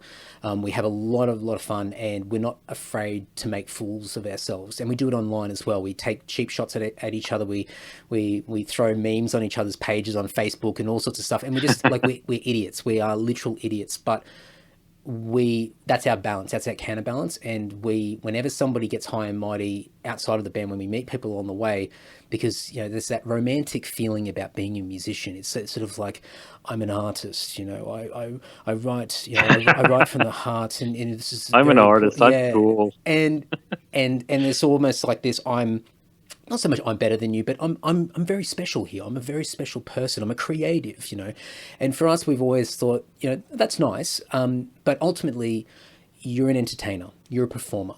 And I think people need to embrace those terms again and not cheapen them. I think you get on stage and exactly what you said before, you want to look out and see people having a great time. You want people chugging beers or just dancing or headbanging or whatever it is. And just having, people go through enough shit in their day-to-day life. We've all got tough things we've got to do, whether it be jobs, relationships, all sorts of illness and all sorts of adversities that we go through. And it's life can be really tough, and I think if people are willing to get off the couch and actually pay to come and see you play, then you should be doing whatever you can to bring them into another world and let them escape for an hour or several hours if you're doing cover sets, and just let them enjoy themselves and be in the moment and just forget about everything else, because they've got to go back to it at the end of the night or the next morning or whatever it is. So I think there's something that really, it's often forgotten. And I think, for us, we we've always made a big point. We get on stage, we have a great time, and we want to put out as much as we can so people feel it. And I'm sure you've had the same sort of experiences. Sometimes you just don't feel it. Like you're about to get on stage and you're like, oh man, there's like 20 places I'd rather be than about to walk on this stage. Like that happens a lot, brother. That's very true. Like I've, play up at Coolum or what have you, and you're playing to bar staff and about 3 people who wish you went, mate. And you've still got to plug it. That's when I'm doing the acoustic guitar gigs. You've still got to plug it in. You're like going, I don't want to do it either, but they're paying me to do it, so I've got no choice. I'm sorry. I've just got to bust out the bloody 3 doors down and all the rest of it. I'm sorry, but I'll try and turn myself down just up enough so I don't get yelled at the venue because I'm trying to just fake the night. But at the same time, but these venues, they set up chairs and tables in front of the stages too. It doesn't help. It ruins the experience, and it stops people from completely embracing themselves in what's going on. But I think the big thing is, like, we get those feelings as well. Sometimes we'll rock up to a show, nothing goes to plan, nothing's there that we need, or the ticket sales are a bit crap, or whatever it is, or the weather's horrible, and we just look at each other going, that's when you start to look at each other and go, oh man, like, why are we doing this again? I'm sure, like, we've got wives or partners, got kids at home or whatever it is. I'm sure we'd rather be there, maybe. But we get on stage and you sort of lose yourself in the moment once you get up and you get the momentum going. But also, those 2 or 3 people that rock up to the show or whatever it is, the handful of people, part of it is you never know who they are. And there's selfish reasons for that, as far as it could be an opportunity for us. But at the same time, you don't know what that 1 or 2 people that have come in and have sat down with a beer and they're just watching, or they're standing there watching, you play. They could be complete fans of what you do, or they're just looking for a way to get the hell out of their normal life and just watch and soak up whatever's coming out of those speakers. And I remind myself of all those things over and over again, because then I sort of, it's almost like you recalibrate and you go, that's why I'm doing this, it's not to make myself feel like I'm super important, but I've now got a task here. I've got a job, and it's to entertain you in front of me and make you feel good as best as I can. Like I'll do whatever I can with what I've got in front of me and try to make you have a good time. And I think that's what's kept us going for so many years. I mean, it's just, it's kept things happy and fulfilling, and I think that's been a really, really important part of what we do. So playing in front of people and bringing it to as broad a possible an audience as you can. I think I've made a comment on Twitter or Facebook that, this is music, what you guys are doing, man. Europe would be all over this. So surely to goodness, please tell me some enterprising promoter from the land of Europa has reached out to you guys for something resembling a tour with someone. And here's a band that I really want you to look up if you do. I mean, you're a fan and you're in the industry, but Act of Defiance, Chris Broderick's band, that'd be a killer doubleheader bill right there. Well, that's I believe has it got Sean Drover on drums, ex-Megadeth? It does, absolutely. And Chris Broderick was in Megadeth too, right. and Jag Panzer. Was he the guitarist from Jag? He Jag was, Panzer absolutely. Yeah. I remember Broderick era, Century Media era of Jag Panzer. That was, exactly. Likewise. That was a big defining moment in my life between Jag Panzer and Iced Earth as a teenager. They were just incredible times for me. But that would be a fantastic band. I mean, I think... to answer your question, no, we haven't had any offers just yet for Europe, and Europe's been one of those tough ones for us. I don't know why, mate, because it's there. You guys are the complete packages. So, I mean, correct me if I'm wrong, okay? But you guys appear from the outside looking in terms of on our album, the videos that I've seen. You've done some of those shows, those metal shows in the States or was it South America or wherever it was. Anyway, you can play in front of big audiences. I've seen the videos, is my point on that one there. So I wonder why. Is it just that they don't have a lens on Australia? Well, I think one part of it is the label representation, and I think that's changing quite a bit over the last several years. For years we'd be trying to get our foot in the door in Europe, and back sort of in Dungeon years, there was record labels signed in Europe, and so that gave a little bit of a toenail in the door. But what we were finding is that booking agents didn't want to bar of you because you didn't have representation in Europe, which meant that you didn't have a product to sell, which meant that you couldn't. You didn't bring any value to the package as far as bringing people in to the show. And ultimately, we started to progress towards, in the direction of pay-to-play packages where bands basically would drop they would literally No, no, remortgage their yeah. houses to get on these That's tours. horrendous, mate. That I fucking, excuse my language, I hate that model. Yeah. I mean, that model is when these, and it's not with you guys. You guys have got your head screwed on. You're all over 30. This sort of thing. But it's the parents of the kids that buy into this stuff as giving remember when Sharon Osbourne was doing that on Ozfest? Yeah, absolutely. That was a disgrace. Yeah. And to me, you're taking advantage of people that are mortgaging their properties but love their kids. Yep. Love their kids, and it's not the kids that are paying for it. And when I say kids, the under 25s set that are paying for it, it's their parents that are doing it, and well-meaning benefactors. But it's a once-off, it's a spike, and then all of a sudden you can say, "Great, I've got all these videos." But and then what? What you don't have what you're alluding to. No, you haven't alluded to. You've been very direct with it, which is it's not a part of who they are because they're not old enough yet to know who they are. Yeah. So. That's the issue with these pay-to-play packages. You guys are smart to take them up. The ones that are really not in your favour. I mean, there might be some out there that are in their favour, but it backs onto that point too. Those bloody awful 360-degree management degree deals. No, you're in the industry, mate. You know all about this stuff. But that's another disgrace. That's just like the old reach of the record industry going to young men and young women. Right, I'm going to take everything that you earn because I can give you this platform. No, you can't. It's their talent that does it. Absolutely. And I mean, that'd be my point. Definitely. And look, with the pay to play stuff, I think there's at least from, I mean, I haven't had a lot of experience, and yes, like we haven't jumped on any of these things that are created. And from what I can see, there's two main sort of categories that these pay to play sort of situations fall into. And one of them is, and I sort of lean a little bit more in favor of, is where you're paying basically to contribute to the touring cost, which means that you're paying to be on the tour bus as far as being able to contribute to the travel costs, backline, things like that. And I think from that point of view, you're basically paying for somebody else to manage your logistics while you're on tour. And I think that's a real positive. I think there's some great things there. And as long as you're not getting, put anything up your rear end, financially, I think it's quite a reasonable model to suggest, and there's some very smart booking agents out there that are able to combine different parties together, share the costs, and then put together some form of revenue that comes out of each show so that everybody's compensated. Mm-hmm. And with the way that the industry has changed over the years, I think everybody's sort of scrambling to try and work out what does work and what doesn't. But the ones that, and I think this is where you're sort of you were referring to, is the ones where it's purely you're paying for the privilege. And so exactly, I've got a couple of examples, and I won't name the bands because they're two still very active bands. But years and years ago, we got offered a 20-date European tour, and I'd say probably 10 or 12 years ago, and really great opportunity, great band, and going to be as a great sort of spread across a number of different countries. And we looked at it and thought, if this is a tour like that, we would consider this is going to be the one.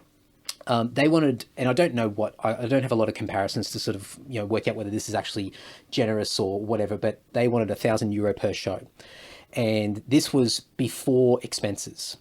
And paying for the buses, paying for backlines and all that sort of stuff. Paying your own way there and everything. Yeah. And we looked at it, and I wouldn't say that we were green, but we were just so excited about the possibilities of what we could do with this opportunity. We're playing in front of, about 1,000 people a night, and in big markets that would appeal to our music. And we just thought about, what we could do with the momentum that we create from this. And so we started seriously looking, going, can we afford €20,000 before flights, before logistics of travel around Europe, before all this stuff? And we looked at each other and went, no way, there's no way we can do it. So we politely declined and just left it go. And about 2 or 3 years later, we were in another part of the world touring, and we were with a different band, and we were just having a conversation with them, and we found out through conversation that they actually did that tour. And we said, oh, fantastic. Oh yeah, how's the tour? They said, oh, it was great. I said, you don't have to answer, but just out of curiosity, I mean, what did you guys pay to get onto it? And they just looked at me and went, pay? We didn't pay anything. And I went, oh, right. Now, this band wasn't from Australia. They were from another part of the world, a little bit closer to, they were in Europe. And it sort of started to paint a picture that, well, they're from the arse end of the world. They're so far away. They're desperate. If we just throw a number out there, maybe they'll say yes.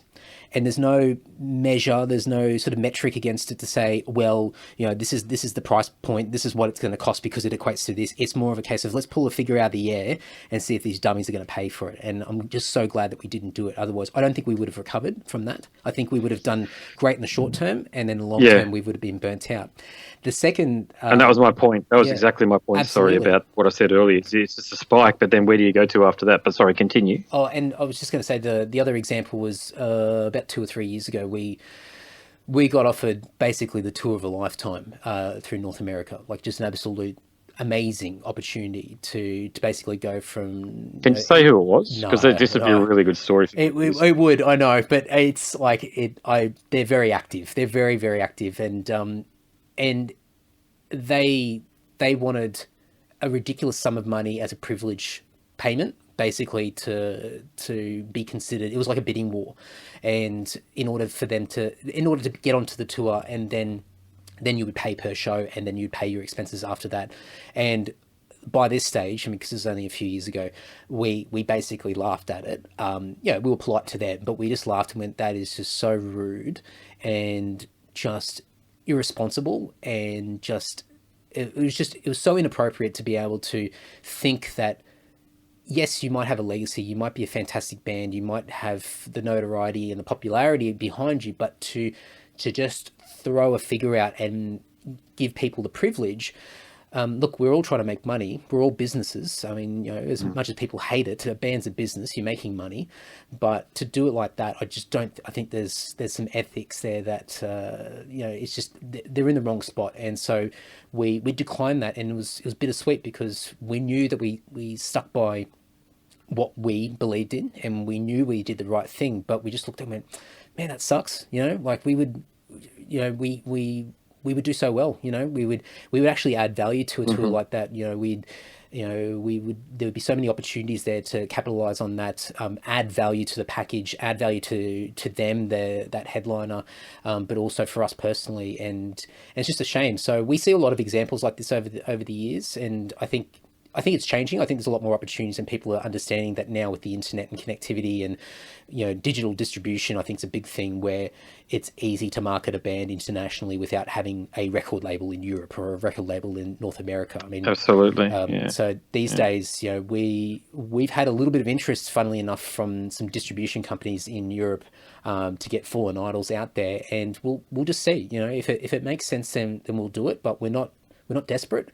We've already started to get some traction with listeners, and we'll see what happens. And if a tour opportunity pops up and it does make sense on paper, and we understand, like, we'll never, you're always going to go over with a loss. It's just the way that it goes, and it takes years and years of touring to break even. A lot of the great Australian bands that are doing amazing things in Europe now and are on large labels, it took them several tours to start to balance themselves out. But that's the game, it's what you do. But so, very long-winded sort of explanation there, but it's one of those things that you just have to deal with along the way, but it keeps reminding yourself of, like, you're forced to have to look at yourself and go, why am I actually doing this? Like, what is the most important thing here? And you can jump at the short-term glittery moment of that opportunity of doing a fantastic tour, but 10 years down the track, who's going to remember that? And do we do that, or do we release an album that can potentially be timeless and people will still discover it in 10 years' time? Whereas a tour,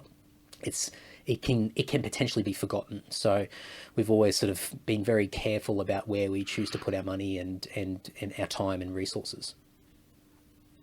And fair point too. I mean, you don't want to burn out and not do it. I mean, we want to have you guys around in 20 years' time, not just another 2 years' time. But it's an interesting point you raised there about the labels in Europe. I would have thought Napalm would have been all over you guys, that, because they're signing established and legacy acts that have done very well in individual territories and bringing them to Europe. You know what I'm saying? They've done that with Alien Weaponry from New Zealand. Yeah. They're with Napalm. I would have sworn Black and Blue if you didn't tell me that they'd be a nuclear blast band. But they're not. They're a Napalm band, and Devil Driver and Dez, and there's a few very sharp people that have signed up with Napalm recently. So, I mean, you guys know exactly what you're doing. But yeah, it's a surprise that with an album as strong as what you've got, and with a history and a legacy as important to Australian heavy metal as you do have, because you're really one of our preeminent heavy metal bands in 2019 because of the legacy, and most importantly, because you're relevant. Because this album here established you as one of the vital players in the scene. But I just thought that, you want to get bands from different parts of the world, and us Australians and to an extent too South Americans, we tend to be overlooked, don't we? And I think Australia, when you talk to people from overseas, the old AC/DC and Rose Tattoo thing, great bands, I'm not knocking them at all, but that's all you ever hear. Yeah. Okay, I'm noticing that there's a bit of a Jimmy thing starting to come along, but that's really all you ever hear. And South America cops it too, I think, a lot, because there are some magnificent bands there, and had a really good conversation with Bill Hudson recently, the guitarist from I Am Morbid. Yep, Northtail. His band is Northtail. Yep. Yeah, awesome dude, man, awesome guy. But, he's had to leave Brazil. And he knew that, he had to leave Brazil and go to the States, and he's been a wonderful success. But, the old, and Destroy 666, I think, are based in Belgium or the Netherlands or England, one of the three. I think, and Netherlands, there you go. Same thing, they had to relocate. It was just, the opportunities were in Europe, and it was, let's uproot ourselves and get onto the other side of the world. And it's a massive thing to do. And I think these are things that we've discussed quite a bit over the years, and we sort of think, if things were 5 years earlier or 10 years earlier, then, before the wives came along, or the careers, or the children and things like that, when you start to get established, in everyday life, you start to think, oh man, it's just, like a few years earlier, we could have just thrown it all in storage and just gone over there for a year or two and just seen what happens. And we've approached, even going back to Napalm, we've hit up all these labels over the years, and maybe at some certain points in time, we probably haven't hit at the right time. Maybe our timing hasn't been crash hot. With this album, we didn't really. I think this is the first album where we decided, no, we're shooting ourselves in the foot, but we've taken pride in being DIY. We've always been DIY for the most part, and we decided to see how things go with this album, and we knew that we could put it out there and do a really good job, and at least meet what we've done in the past. And we thought, if we can at least we can be as successful as what we've released in the past, then we're happy.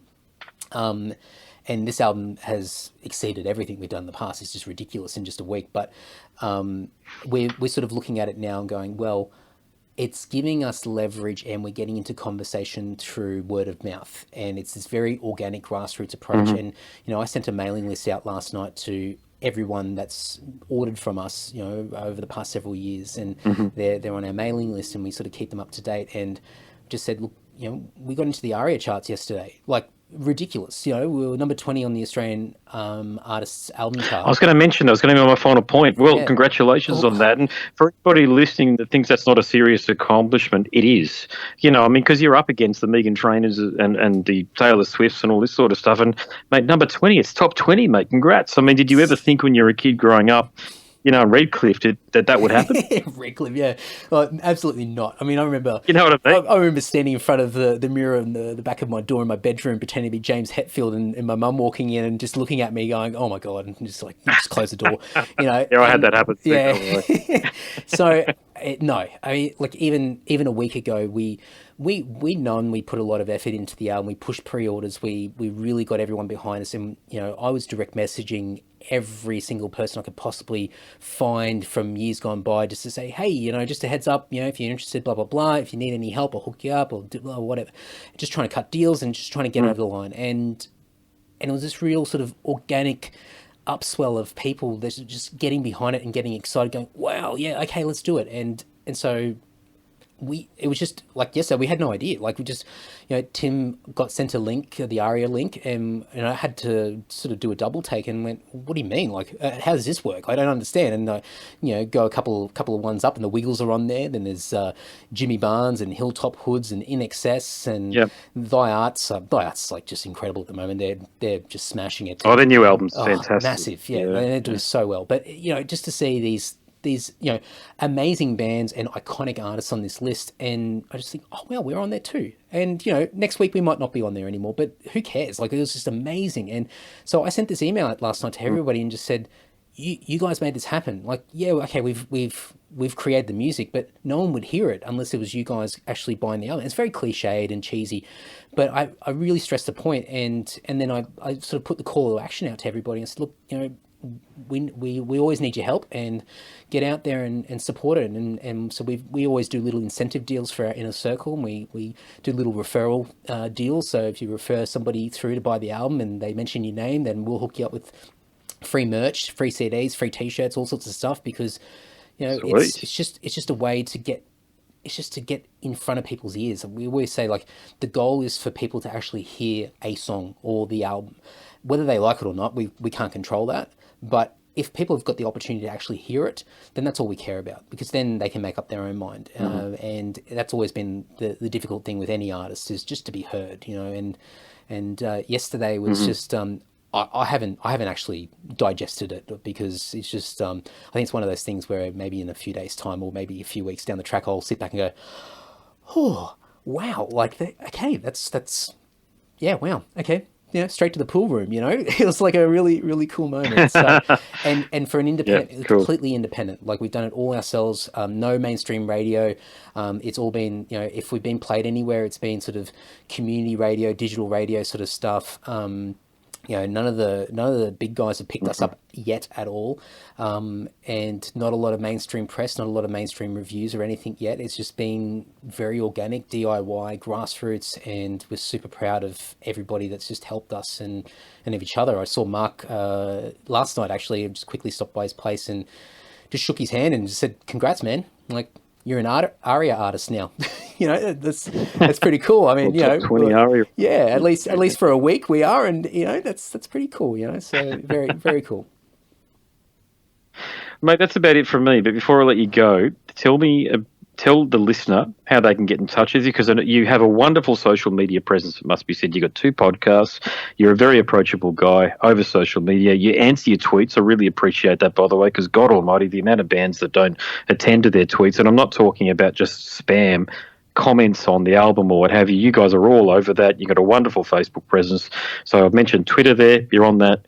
You're on Facebook. But how else can people get in touch with you and listen to your wonderful music? Probably the easiest way, because yes, you're right. We probably are addicted to social media. We're on it all the time, and I think that's been a real strength to us, in the sense that, good on you, mate. Yeah, and look, we've got to interact with people. I mean, that's a big part of our success, is just connecting and bringing people into our realm.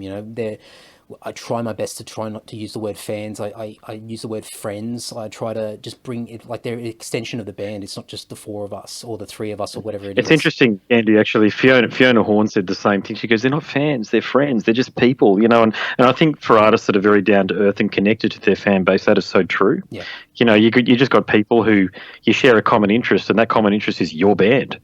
Yep, absolutely. That's it. It's a big thing for us. I mean, we'll get on stage and we'll act like idiots and put on this massive show and look like we're these incredible people, but we're just a bunch of blokes that just like the same things that everybody else does. And if we weren't on stage, we'd be the ones in the crowd drinking beers and being idiots in the crowd as well. So it's just like it's a great way of just telling people and showing people that they are part of what we do, and they have a direct input as far as what happens to this band and where we go, and even the music that we create. It's they don't dictate where we go, but it inspires us to keep going and to keep finding ways to keep things fresh and exciting as well. So the easiest places is for me, because I've got a million different things on the go, my 2 podcasts, Andy Social and Self-Starter, but they can go to andydowling.net. I've got a wanky domain for my name, and that's got the band, it's got all the podcasts and a bunch of other stuff on there. So it's a way to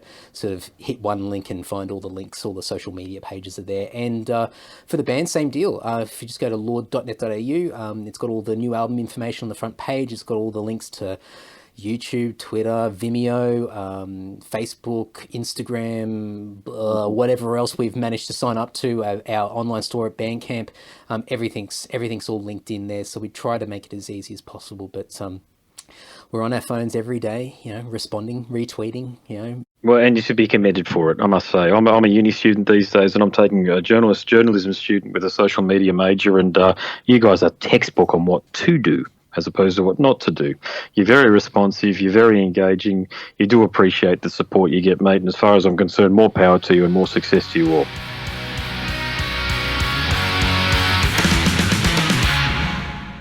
I'm sure you have the same sort of thing with podcasting, where you find very creative ways to get it over the line. You know, I'm not sure what your setup looks like at home, but I use I've got a Rode Reporter mic with a Zoom H5, and I've got it connected up to my phone with Skype on. A reporter mic. There you go. Yep. I know the ones. I do have one of them. Yeah, sorry, you continue. Yeah. No, yeah. So it's but for me, like I don't have the big sort of desk setup with the mic stands and everything like that. It's like this little portable thing that has just got me over the line. And so I find all these really weird places to try and record things, to try and find nice quiet spots. And at the moment, I've locked myself in the office, but we've got as I mentioned earlier, I've got Cockatiel, and he likes to have a sing every once in a while. So every once in a while in some of the episodes, you'll hear this really faint little chirp or this sing in the background, and it's like, oh, that's Larry. So, I've done them in cars, I've done them in national parks, trying to like recording intros and things like that. Likewise, just anywhere I can just escape, and it's just. It's amazing what you can do with a little bit of creative juice, but it's a real challenge at times. Yeah, I've had the same challenge, mate. Believe me, I've done them in all of the places that you mentioned. I've done heaps at uni. I've done them in cars where I thought I've picked a quiet spot, and then those council guys turn up around you and start whippersnippering and mowing around you. Yeah. When I was talking to Rex mate, the most difficult interview I ever had was with Rex from Pantera. Yeah. And the reason it was difficult was that I actually got out easy, believe me. I listened to the Metal Injection guys or Metal Sucks guys or what have you in their podcast. He wasn't answering their questions, and he was doing something similar to me. But to compound that, I'd chosen this reservation because my daughter was this is about 2 or 3 years ago. My daughter was only about 1 or 2, and she'd scream the side of the house off.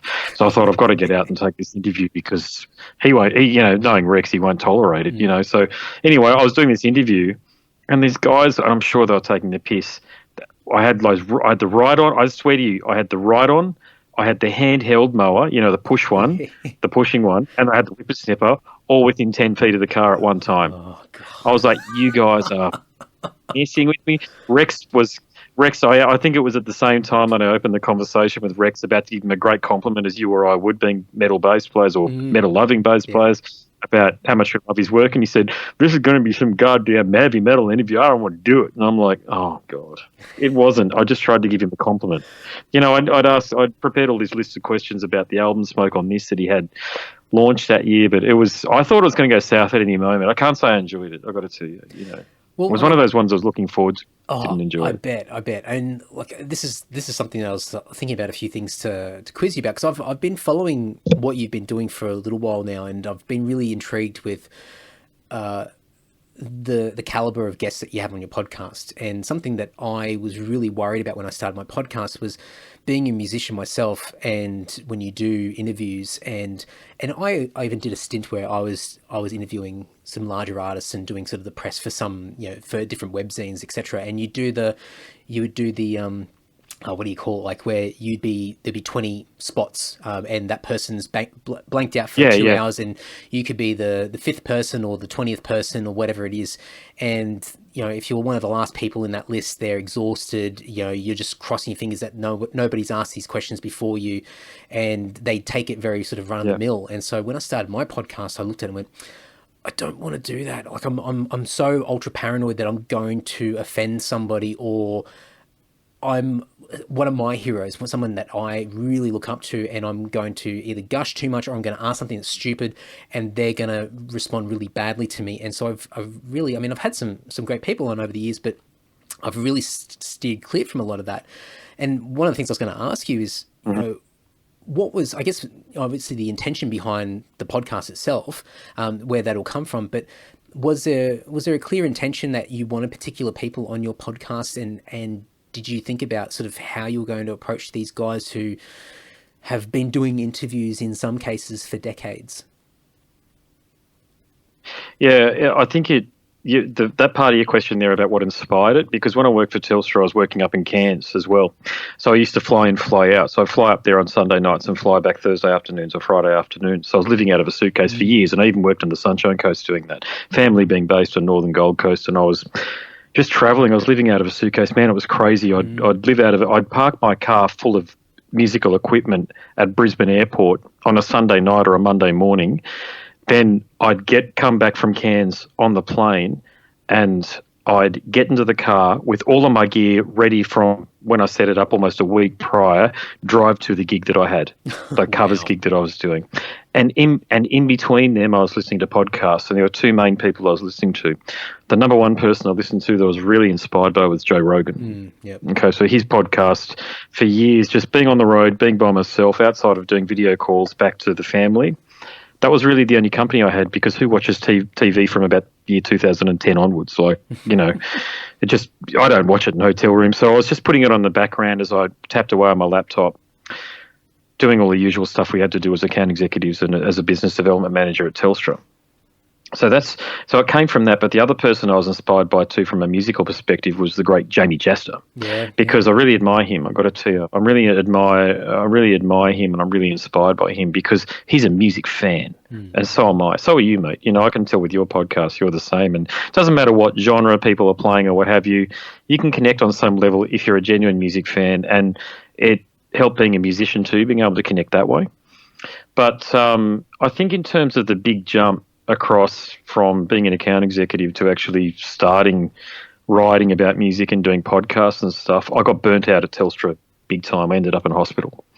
Now, I've got something called severe ulcerative colitis, and I get treated as a Crohn's patient. I was only at Logan Hospital yesterday with my usual outpatient appointment. So what happened was I was literally working myself into the hospital. So I wasn't taking the medication that was going to keep me out of it, and I was so stressed doing it. And I got to the point where I was earning good coin, mate. You know, I was paying the mortgage really easily, to be honest with you, and we all got good cars. But mate, I wasn't even miserable. I was stressed. That's the big difference. And I'm a bit like a duck in that I don't look stressed, but underneath the water I'm paddling away furiously. And I was actually looking after Far North Queensland for Telstra at the time, like the account sales team, not the whole of Telstra, but the salespeople. In other words, the people who go B2B business salespeople. And it's very stressful because I used to get off the plane, and it was Monday morning. I got off the plane, got my car at Avis. Then I was on the phone straight away to dial into the regional managers meeting, Queensland managers meeting. And you're doing this and you're thinking, this is crazy. What the hell am I doing? You know, like I don't even have time to get a cup of coffee. You know what I'm saying? So inspired by Joe Rogan and Jamie Jester, I thought I can do that, because I'd interviewed heaps of people courtesy of my role at Telstra, and thought, why don't I just start interviewing musicians and see how I go? And it came from the most unlikely source that I got my start. Now, I think you know who Steve Mascord is, the Fairfax journalist who writes rugby league articles, and he's also got a bit of a music presence. Yeah, absolutely. So he put out on Twitter about four or 5 years ago, he put out that he was looking for writers for Hot Metal magazine. Now, I grew up with that magazine. And I responded to him, and to my great surprise, he responded. He put out there saying looking for writers for HM, and I said, look, I'll do it. And he responded to me. And then we had a bit of a to and fro, and the first interview that I ever did was with Vinny Appice from Black Sabbath. Now, if you know me, you know that I love you know that I love Dio era Black Sabbath. It's my favourite, actually, Black Sabbath era by far. So on I go to that call there, and as you can appreciate, I was fairly nervous beforehand, but by the time I finished it, I'd actually realised that I could do it. And then the next interview was with Blitz from Overkill, and he's a hero of mine. And I wouldn't call us friends, but, you know, whenever we catch up, he remembers me, so we connect and we talk about what's going on in their lives and all the rest of it before we get into the interview. So it's a really easy way to have a discussion. But he was the second one, and then I think the third one was like Andreas from Sepultura. So the big hits just kept on coming. And it was all courtesy of Steve-O. So I really owe him a debt of gratitude for that. And then I started to link up with John Howarth a lot more, and we started to take our conversation offline, and we realised that we've got a lot in common with each other. We're good. We're mates. We're mates, it's fair to say. And also Chris Murray gave me a lot of opportunities as well. But that was really through Anwar at Metal Obsession. I started writing for Anwar. So I started writing, and so what I started to do was, sure, I'll do the article, but I'm also going to start my podcast series. And the first ever interview I did, I got off my own back for the podcast series. So keep in mind, there are all those people that I did articles for. And I think I've repurposed a lot of it as podcast episodes just because I'm a fan and I know the bands and I think people would be interested in the responses. But the first ever interview subject I reached out to for the specific purpose of starting the podcast the first ever guest was David Vincent from Morbid Angel. Wow. Yeah, cool. Now, again, if you know me, I'm probably the world's biggest Morbid Angel fan to the extent that I've interviewed Trey's mother, who's probably my favourite interview subject of all time. So cool. You know, she's a lovely lady. She's a lovely lady, mate, and really, podcasting, what it does is, mate, it allows me to connect with musicians that have meant so much to me, because I went through a Sydney boarding school, I went through a Southern boarding school, and there were times when I felt really isolated and alone there because I was the only heavy metal fan in the whole year.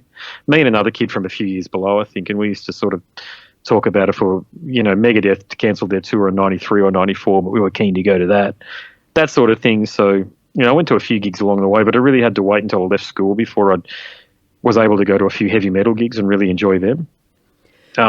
So in that way, I think I was able to forge my own opinions about music, being left alone just to read the mags at the time, like Hot Metal and Kerrang and all that shit from overseas. But I was really drawn to death metal, I think it's fair to say. Even though I'm a bass player, I was really drawn to it from a musical perspective. So to interview David Vincent, whose music I'd been listening to for, it's been close to 30 years now. Since Coven, I'm not going to be too cold for cold. I was only a kid back then, but I'm in my 40s. But, Deicide's Legion and Morbid Angel's Covenant are really the two things that kicked it off for me. And parallel to that, I was listening to a lot of the funk metal bands, being a bassist, like King's X and 24/7 Spies, Faith No More, Living Colour. I've been really privileged to chat to those guys recently as well. So that's what got me my start, man, and I've just kept on going. And I think, as you know, mate, you hit a bit of the caboose tends to get over the hill, so to speak, and people start reaching out to you and want to be interviewed. And recently I had George Lynch from Docken's agent reach out and ask me to interview him. So really cool things like that are starting to happen. And because I'm a music fan, to be honest with you, I don't have to take too many notes or make up too many questions. It's fairly stream of consciousness, but I do make it as relevant as, our previous interview. Hopefully it came across. I do specifically ensure that the reason for an interview was outlined.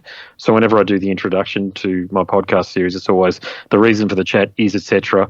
But that's only one facet of it. There's another 9 or 10 things we can talk about. And to your point, you nailed it, that a lot of the interviews are sort of your 9th or 10th in the row. But I've got a bit of a trick. I try to go really early in the morning, and generally speaking, John can arrange for that, and I get them all to myself, and we can have an hour-long conversation or what have you. Excellent. Yeah, very good. And I think you nailed it, where you've got that point of difference where if you've got, and I'm not going to brush everyone with the same stroke, but where you might have somebody that works full time in the music media, compiling interviews and stories over and over again. There are instances where it's a bit of churn and burn. Your content building, you're trying to fill in editorial and for audio, radio and whatever it is. It's a tick and flick sort of thing in some cases, and you certainly get that vibe. And I think a lot of these guys, these bigger sort of legacy artists who just iconic figures.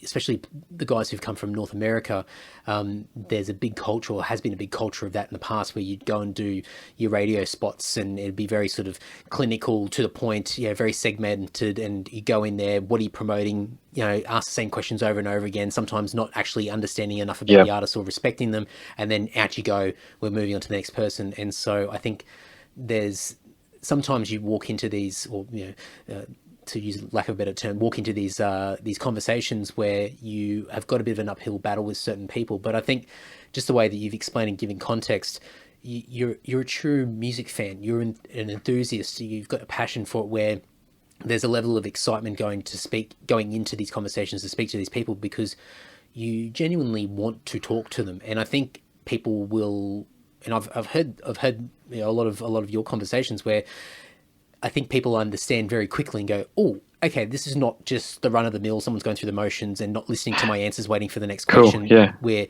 interacting, we're having a conversation. And that was something that I've been sometimes a little bit too hypersensitive for myself with people, but I've tried to really make it a conversation format rather than just this Q&A thing where you finished your answer, now it's my next question, and then that's all it is.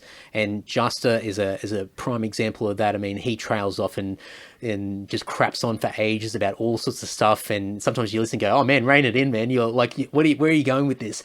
But it's so much fun listening to him, because it's him, it's his personality, And as you said, he's a music fan and he wants to be there. He wants to talk to people. He wants to pick people's brains. You hear him like trying to squeeze out a bit of music industry talk from people. He's trying to get a bit of business happening and he's pitching ideas. And I love listening to that stuff. And so, for me, sometimes I think from doing interviews over the years, and I certainly can't put myself in the same bucket as some of these iconic artists, but having a bit of experience of that churn and burn sort of approach that some people take with you when you're doing an interview, I sometimes it impacts me too much, where I'll go into a conversation or I'll reluctantly not actually approach some of these people because I'm too sensitive to the fact that I'm potentially going to fall into this Q&A sort of format where I know that I wouldn't, but I think it's just a bit of a fear thing. So it's interesting just to hear that, because I think it's the easiest,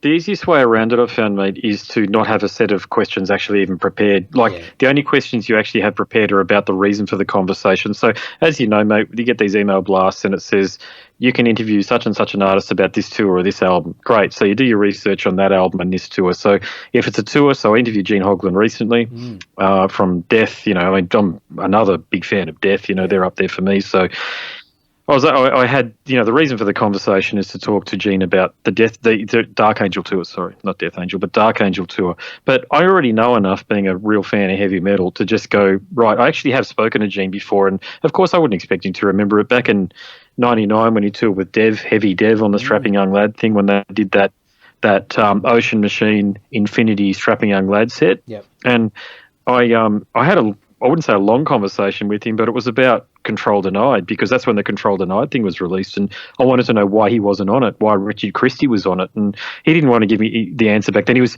trying to be a comedian back then, you see, and just not answer the 19-year-old who'd had 5 or 6 beers, But I don't blame him, because he probably gets punished heaps. But he was a wonderful interview subject this time around and was more than prepared to talk about all of that sort of stuff, So, yeah, I think it's exactly why you play music, man, that we spoke about before.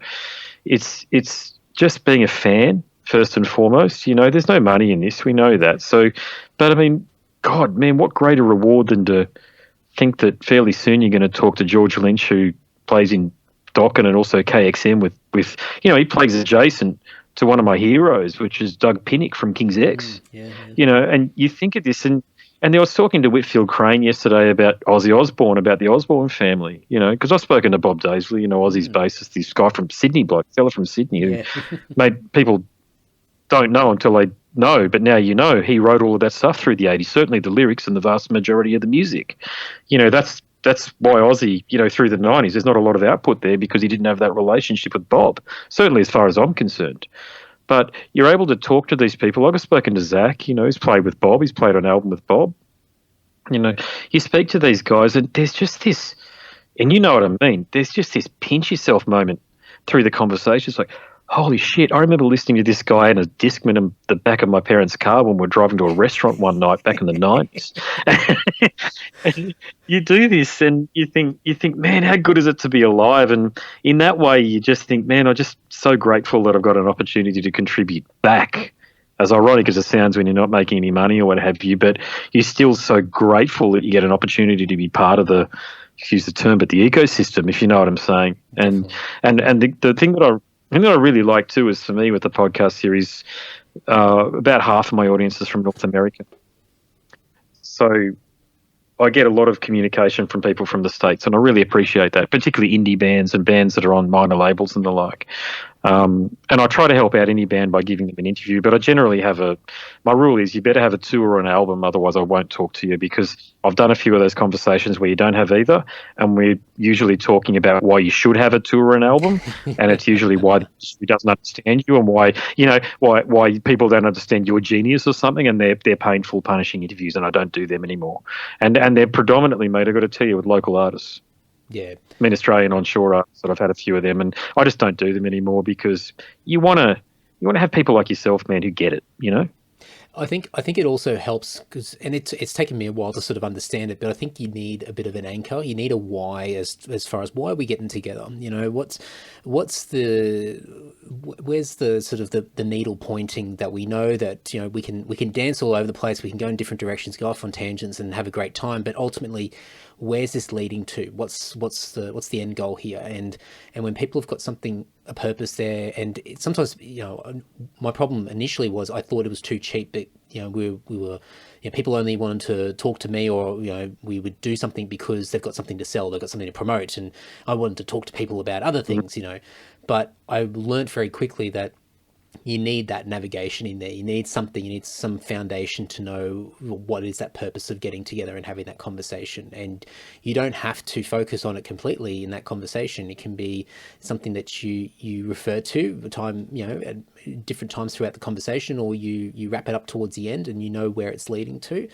And you can get quite creative with it. But I agree. And I've had my experiences just chatting to different people where sometimes you're in that conversation, you're like, I yeah, it's okay. Like I'm having a pleasant conversation, but where's it going? Like, what are we doing here? Like, what is the purpose of this conversation? And sometimes they still work, they're okay. But other times it's sort of, you get off that call and you just sort of go, all right, now how do I spin this? How do I sort of fix this up and make it into something, with a little bit of a compass, in a direction that's going to make sense for everybody that's going to listen. So, I certainly get that. It's taken me a little bit to sort of understand that. And I think one thing that I've appreciated a lot just from doing podcasting is just to see what it's like to be curious and to ask questions and to peel back the layers of other people and just find out why people do things or why they behave in a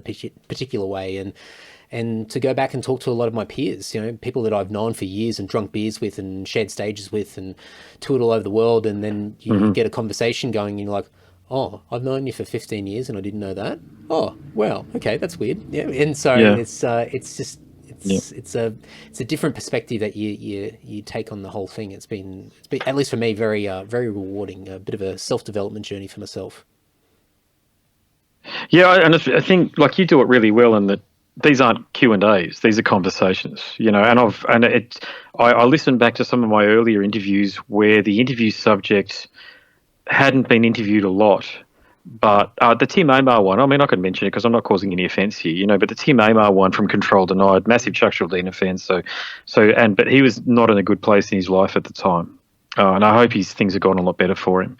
But it wasn't necessarily his fault, but there's a lot of ums and ahs from both of us, so it's not the most engaging listen. And look, he just doesn't do interviews. Okay, so I sort of, there's that sense of, do I leave it up because it's not my greatest interview in terms of the way that I conducted it, and there's some ums and ahs for myself because I'm copying his language. And that was the episode where I learned not to copy the interview subject's language. Mm-hmm. Does that make sense? You'll know what I mean.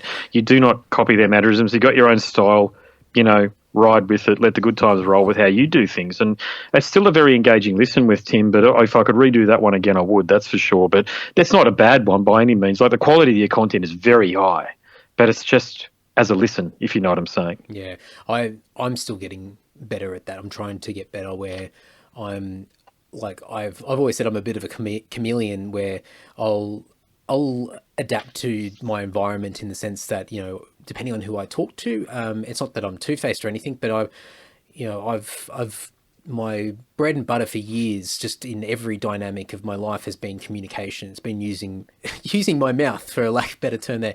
But it's talking to people, and if trying to get onto people's level and talk to them in a manner that makes sense to them, and sometimes that can be quite beneficial. But in other instances, you lose your own uniqueness, your identity, your own color and context and whatever. And so, I certainly have listened back to a lot of my podcasts that I've listened, put out there, and I listen and go, oh man, like, what am I doing? I'm like completely changing my tone for this person because they're talking at a particular pace or level or whatever. Yeah. And I've learned to get better. And I think a lot of that's also confidence to know that, I can be myself, and, and just, you can still be respectful, and you can still connect with somebody and have great rapport, and not have to adjust too much to their liking to make them feel comfortable. So there's a lot of things that you don't really understand until it's down, until it's recorded, and then you start to listen back and go, oh geez, is this what I really sound like? Am I really? You got to do it, haven't you? Oh, it's scary stuff, and I can understand why a lot of people don't like the sound of their own voice. I mean, as people probably laugh me saying it, but I hate the sound of my own voice, even though I talk a million miles an hour and can't stop talking.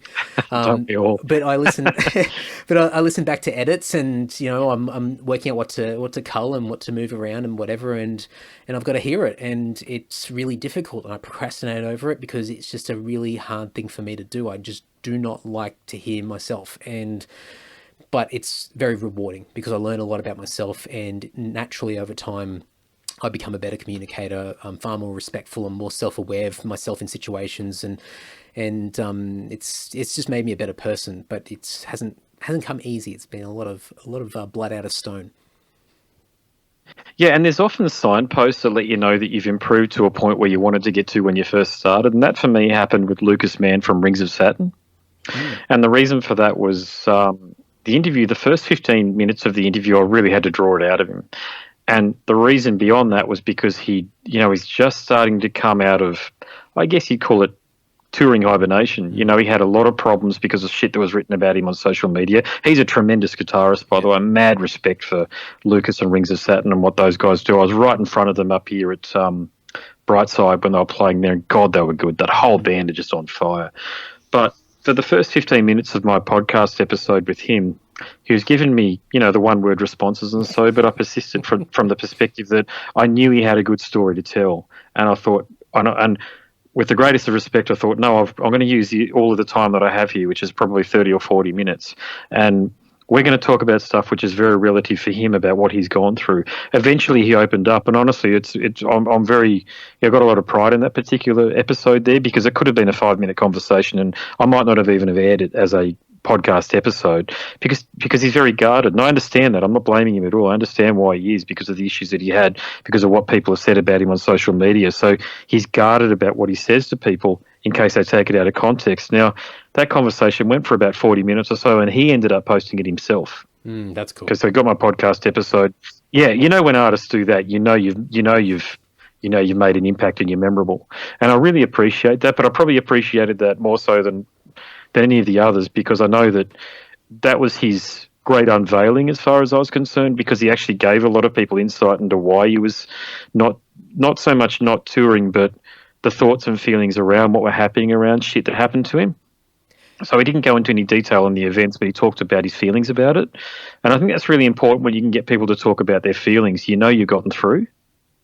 Do you feel that it's a similar thing for yourself, where you, over the time of doing all these interviews and talking to people and having these conversations, and like that example is a perfect one, where you've learned a lot about yourself over those years of sort of thinking about how you hold yourself, how you communicate with people, how, like, whether it be the next person for your podcast, or whether it be a friend or a family member or whatever it is have you seen those changes in yourself, that you've become more aware and have improved as a person because of all of this intense communication that you do?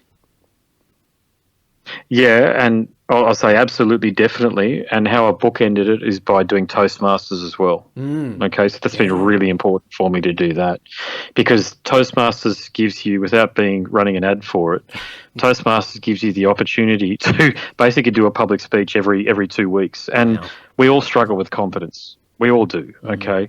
But because people like you and I you're more in the public spotlight than I am, but the opportunity for both of us to potentially step up and do emceeing and all of that sort of stuff is very prevalent. Is very real, for us, and particularly because I'm a journalism student at Bond. Like, I'm doing the broadcast. I was an announcer in 4ZZZ, but I got to say that I haven't learnt as much through doing podcasting and also being a Toastmaster. Being a Toastmaster is very rigid. It's very rigid insofar as they've got a style, they've got a technique, you bind to that and away you go. Now, not for a moment do I incorporate any of that in my podcasting, but to your point about confidence, it gives me a lot of bloody confidence, brother, to do what I'm doing when I'm podcasting, because I'm comfortable within myself. Does that make sense? Yeah, absolutely.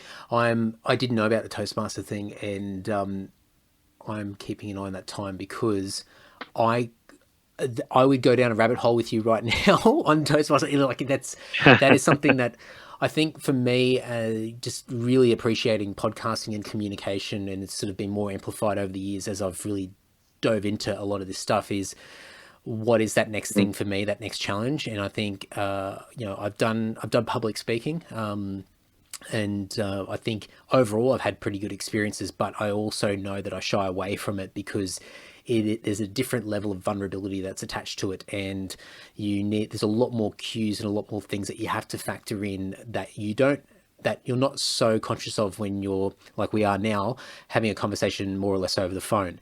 And it's a very daunting and very overwhelming thing that most people unfortunately can't do. They talk about like some of the biggest fears that people have is getting in front of people and talking about something. So people would rather die. As Seinfeld said, people would rather die, turn up at a funeral and public speak. And it's crazy because it's not that hard, but you've got to introduce yourself to it. It's one of those things. It's a bit like flying in a plane. You don't take off after 10 meters. You take off after a kilometer or two. And it's the same thing with public speaking. You've got to give yourself that year or two of being a Toastmaster really to be, and I haven't been doing it for that long. I've only been doing it for 6 months or so.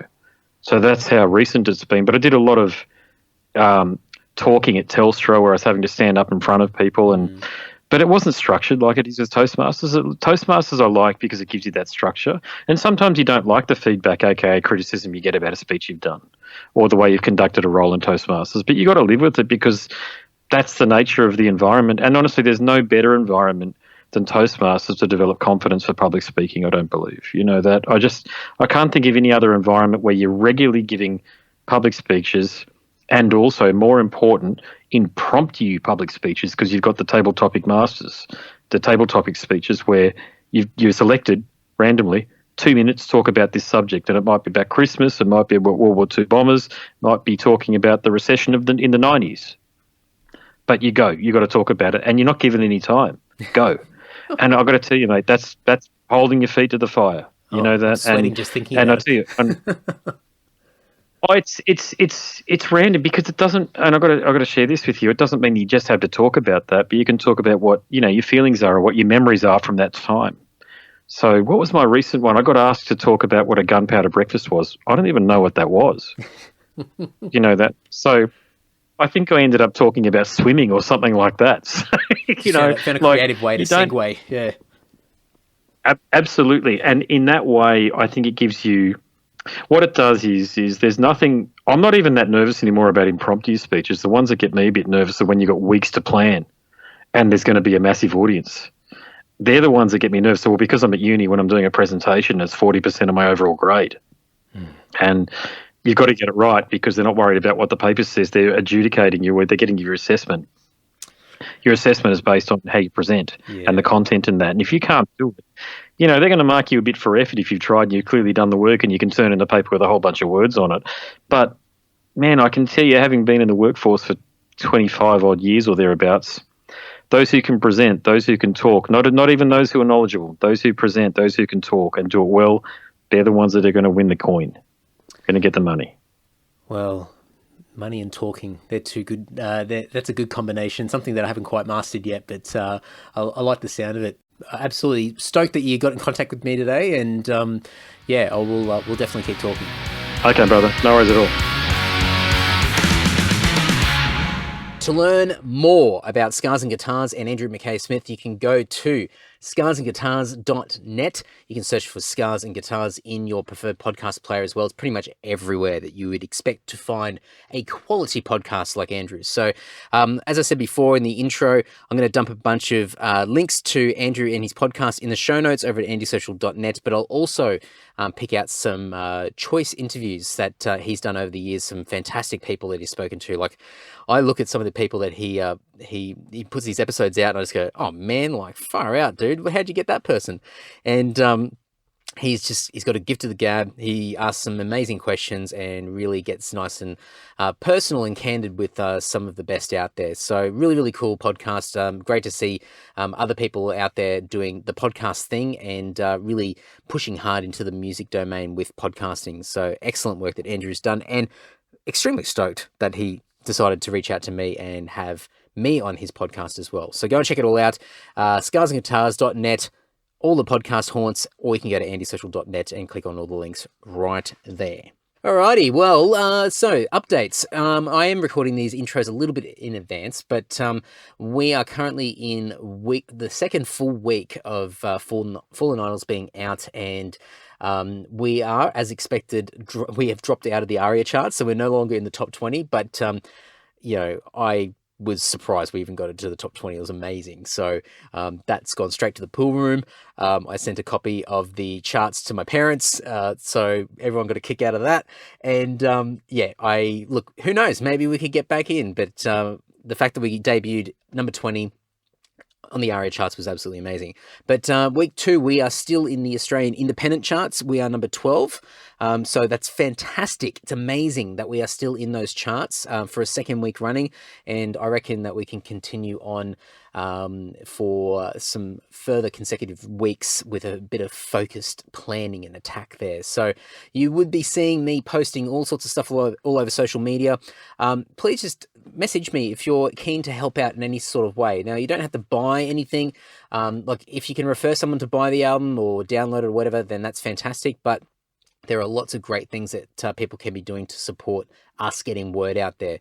One idea that I've had is actually getting people to go to all of these metal Facebook pages and Instagram pages and Twitter pages where they're asking questions about your favorite metal band or your favorite album at the moment or what you're listening to, and just referencing Fallen Idols as much as you can. Very little things. They're small and trivial, but they add up. And when people continuously see the band and the album referenced in lots of different places, then eventually people feel compelled to, click on that Spotify link or go and listen to a song somewhere on YouTube and hopefully fall in love with it and end up getting their own album. So, lots of little things add up to big things. So any help that you guys can do and continue to do means a hell of a lot to us. But we're really, really happy with where we're going with this album so far. It's been incredible. So very, very cool.